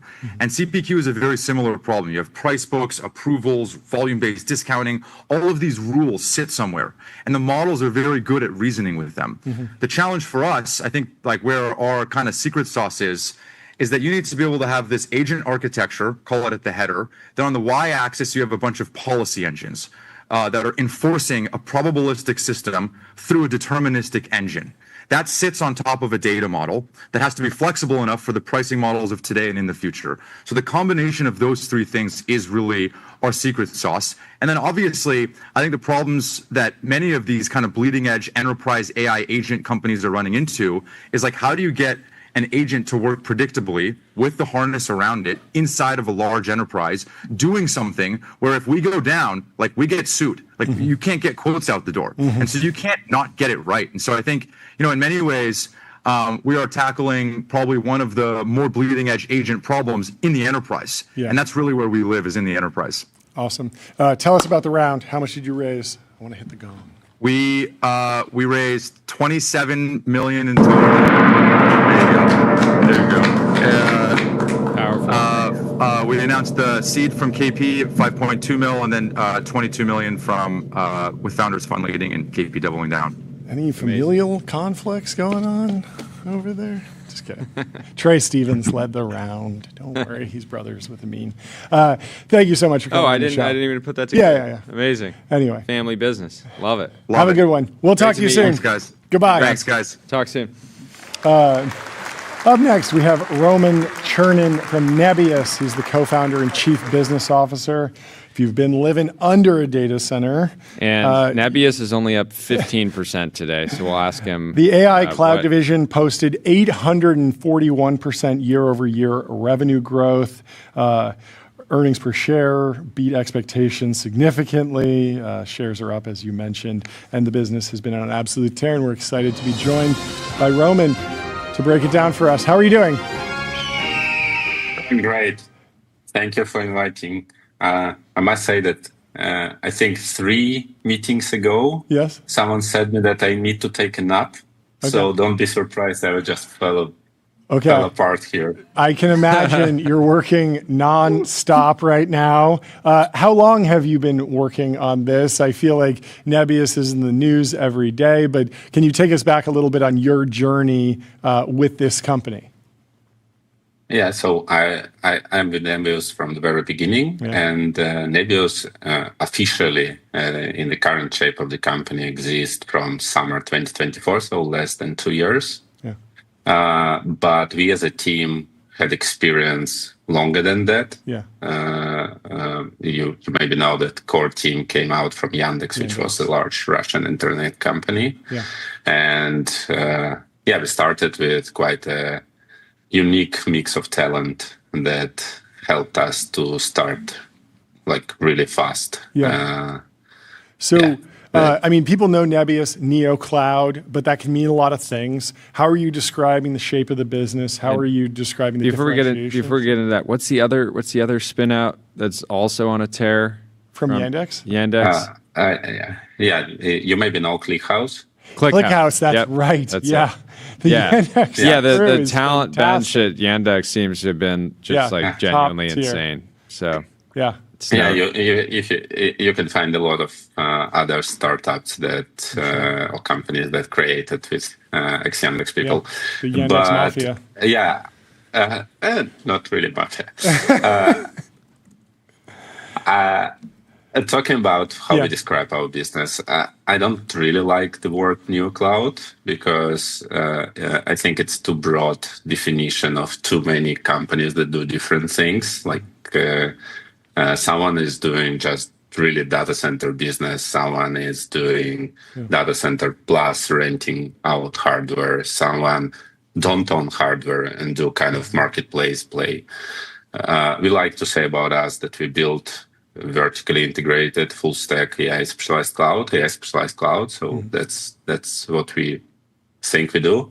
And I think that the difference of like neo cloud or bare metal compute and cloud is quite significant because it's completely different developer experience, right? So if you need to come and rent a large cluster and wait like 6 months it to be delivered and then sign it for 3 years and run it, probably it's not really real cloud experience, right? In the cloud, you expect more flexibility, faster time to value, more tools that you can use as a developer, more layers of the value. So, yeah.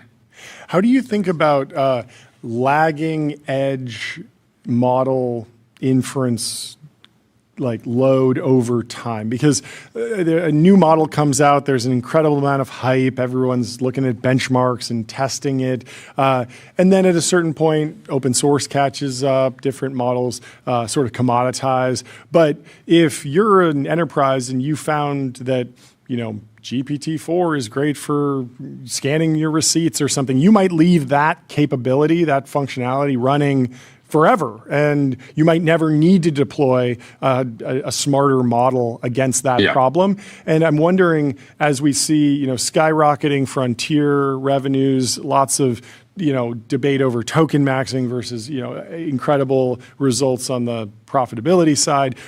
How are you trying to understand what's happening with those workloads that have been sort of baked into the economy already? Like the AI diffusion story is done because that capability has been adopted fully. So I think there are, as we see, a few trends, let's say. So first, as you said, open source models are catching up, the frontier models quite fast, probably. I mean, I think that like there is 3-6 months gap, like that we see for the most of the tasks, and we see that a lot of people, a lot of customers, when they come to the scale, so the journey is you start with a frontier model. You want to have the best capabilities to unlock the use case, to see that things working, to start growing. But then when you grow, you may meet the limitations, and first of all in economics, because at scale the economics matter. And then if you have other capabilities from open source models that can deliver in a particular use case that you already understand, like same or close to same performance and quality for times lower cost, you're actually switching. And it's not easy to switch because you need to cook those models. Nobody uses, obviously, vanilla models. You need to RL, you need to figure out your data, and so on and so forth. But again, if you scaled, you have a lot of value there. And then what you need from infrastructure, where we believe that our value is created, is to help you with that, to lower the barrier to tune those models, and then run those models reliable and cost efficient. And that's the next layers of the offering that we are building. As you look out over the next couple of years or even a decade into the future, which sounds like an infinite amount of time. But on the near and midterm, how are you thinking about semiconductor bottlenecks versus energy bottlenecks? So we've been going back and forth on this. Both are in short supply. What's keeping you up at night? I'm a lucky person. Mm-hmm. I'm more on the product and demand side, and it's a lot of fun. So I really being the demand guy during the explosion of demand has got to be great. It's the best worker. The best work in the world. So people hug you, and but no, I think that now, obviously, the physical infrastructure, the even not the energy itself, but getting from greenfield to having data center that works and full of GPUs is actually the big challenge. And the bottlenecks are along all the supply chain, starting from whatever, connecting to the grid or bringing local generation, and all the way to even human power and all the complexity. So I really kind of take my head off from in front of the people who are bringing those gigawatt capacity online, and that's challenging work. Can you? How do you? There's such overwhelming demand and just energy to bring compute online. How do you measure yourself and the team's performance? How do you know whether or not you're doing a truly great job? Right, because people are so desperate that they'll work with a third tier supplier just because it's their only option. You guys have shown, tremendous capability, and so, but then again, it's how do you know if you're actually doing an exceptional job? It's a good question. I think the race is so that you never know are you good enough or not. So you look you're growing, whatever, you're growing 7 times a year or so. Is it good enough? In any normal business, yes, probably it's excellent growth. And you meet your customer and they say, oh, you know what? I grew 7 times in the last 4 months. And you're like, okay, probably we need to move faster. I got to grind harder. But there is another component that I think is people speak less about, which is how you finance all that. So you asked about the bottlenecks in the chips. You asked about the bottleneck to bring physical infrastructure online. But then there is another part. You need to finance all that. So I think that now, if we would have unlimited capital, we would be able to, on technical execution, on operational execution, we could even move faster. So there are so many components in this business of AI infrastructure that you need to do efficient, and financing, finance enough and finance smart to not eat all your margins. It's a part of the science here. What is a job at Nebius that is sort of the unsung hero of the business? Besides you. But we're singing for you now. No, he gets sung for. All the customers are saying. They're hugging you, you said. yeah, like. But is it like somebody that's like perfect? Yeah, boots on the ground. I think that our business is very much like at any cloud business. To be honest, it's post sales. It's post sales business. So like when you sell, you give a promise. People hug you that you allocated capacity to them, and like they happy to start working with you and so on. But then, how you make sure that the customers are happy and things are working, and again, everything is moving so fast. We've got new chips every 3 months. We got new physical data centers every month. We got new customers of the scale that we never saw before every month, and the workloads are changing so fast. And I think that it's not like one role. I think that underappreciated, but in general, delivery in this, and I started with that. It's execution business. It's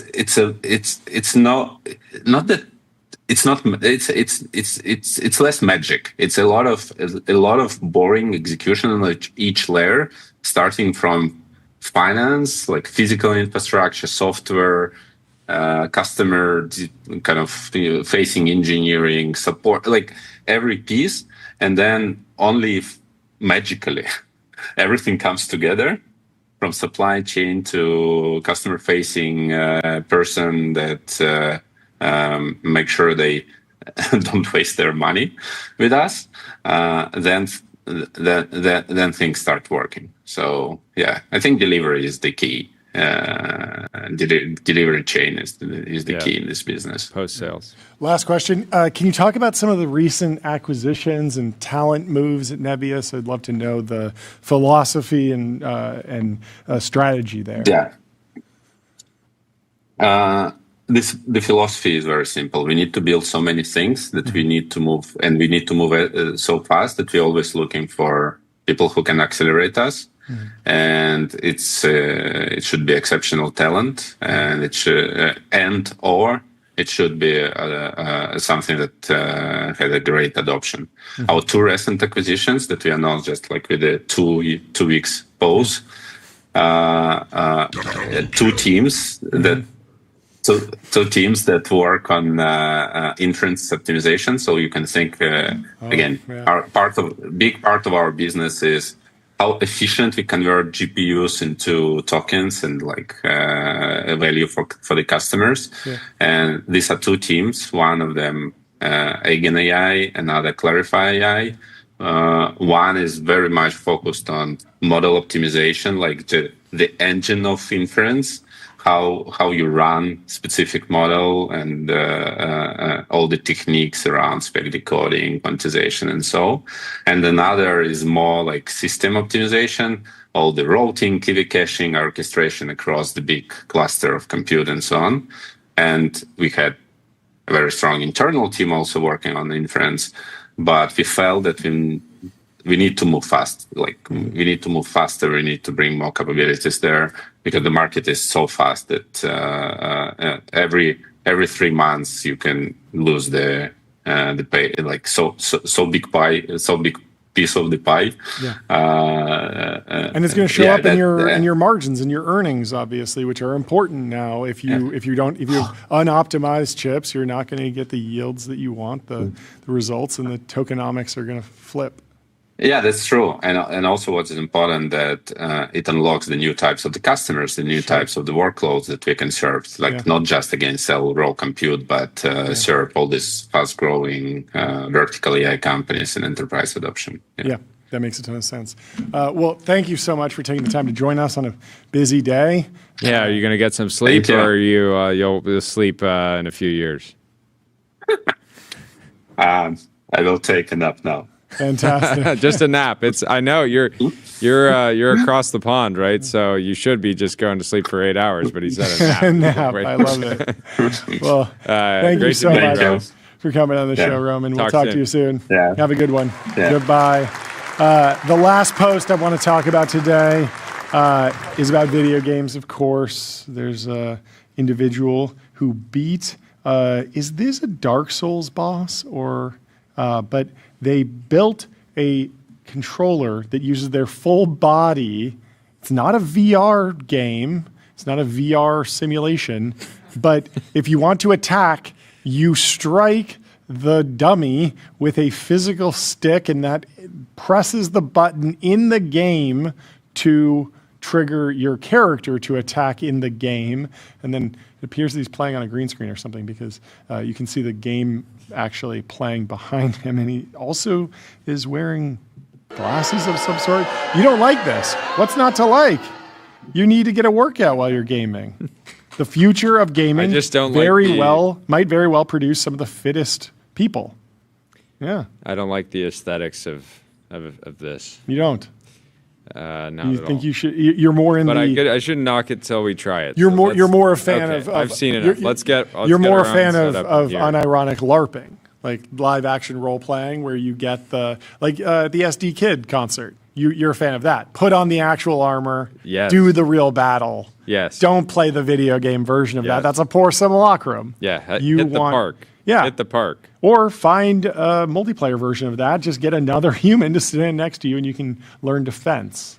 Before we go, what? There's more of a scuffle on the timeline Okay, what's going around on? the Meet GC campaign. Okay, I realized why Mark is taking shots at it, and it's because I think they use an actor to try to look like him. Let's watch it again. Oh, with that content. really? Interesting.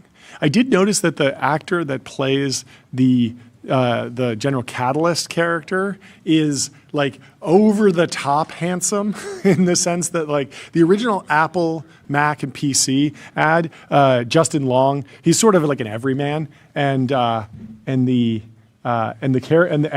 actor who's playing the General Catalyst guy looks like a male model to me. I don't know. You can be the judge of it, but yeah. All I'm saying is I think we got a Drake Kendrick situation on our hands. Brewing. I think the new media team at Andreessen needs to respond. They need to try to dunk on General Catalyst GC. Okay. I want to see a war. Yeah. I want to see it should be a bloodbath.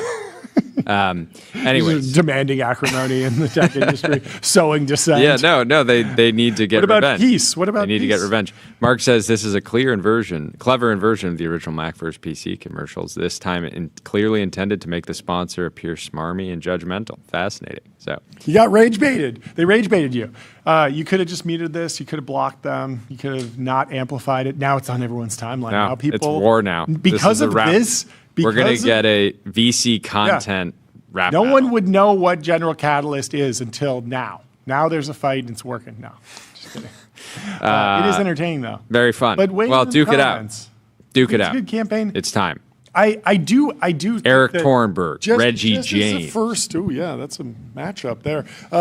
It is just. I mean, to put aside the war, it is just interesting seeing a produced 30-second, 60-second ad for a venture capital firm. It is sort of a first. I'm just happy to see a non-Vibrio video. The Vibrio meta, that was sort of played out at this point. So we got to go a different direction, and we're going to TV ads. We're going to television, full 30 seconds, highly produced ads running on the Super Bowl on Saturday Night Live. I don't know. When would the VC advertise? Bloomberg, CNBC? I don't know. We got to get on with London. Yes. So we will see you tomorrow. Leave us 5 stars on Apple Podcasts and Spotify. Sign up for the newsletter at tbpn.com, and we will see you tomorrow at 11 a.m. Pacific sharp. We love you. Goodbye. Goodbye.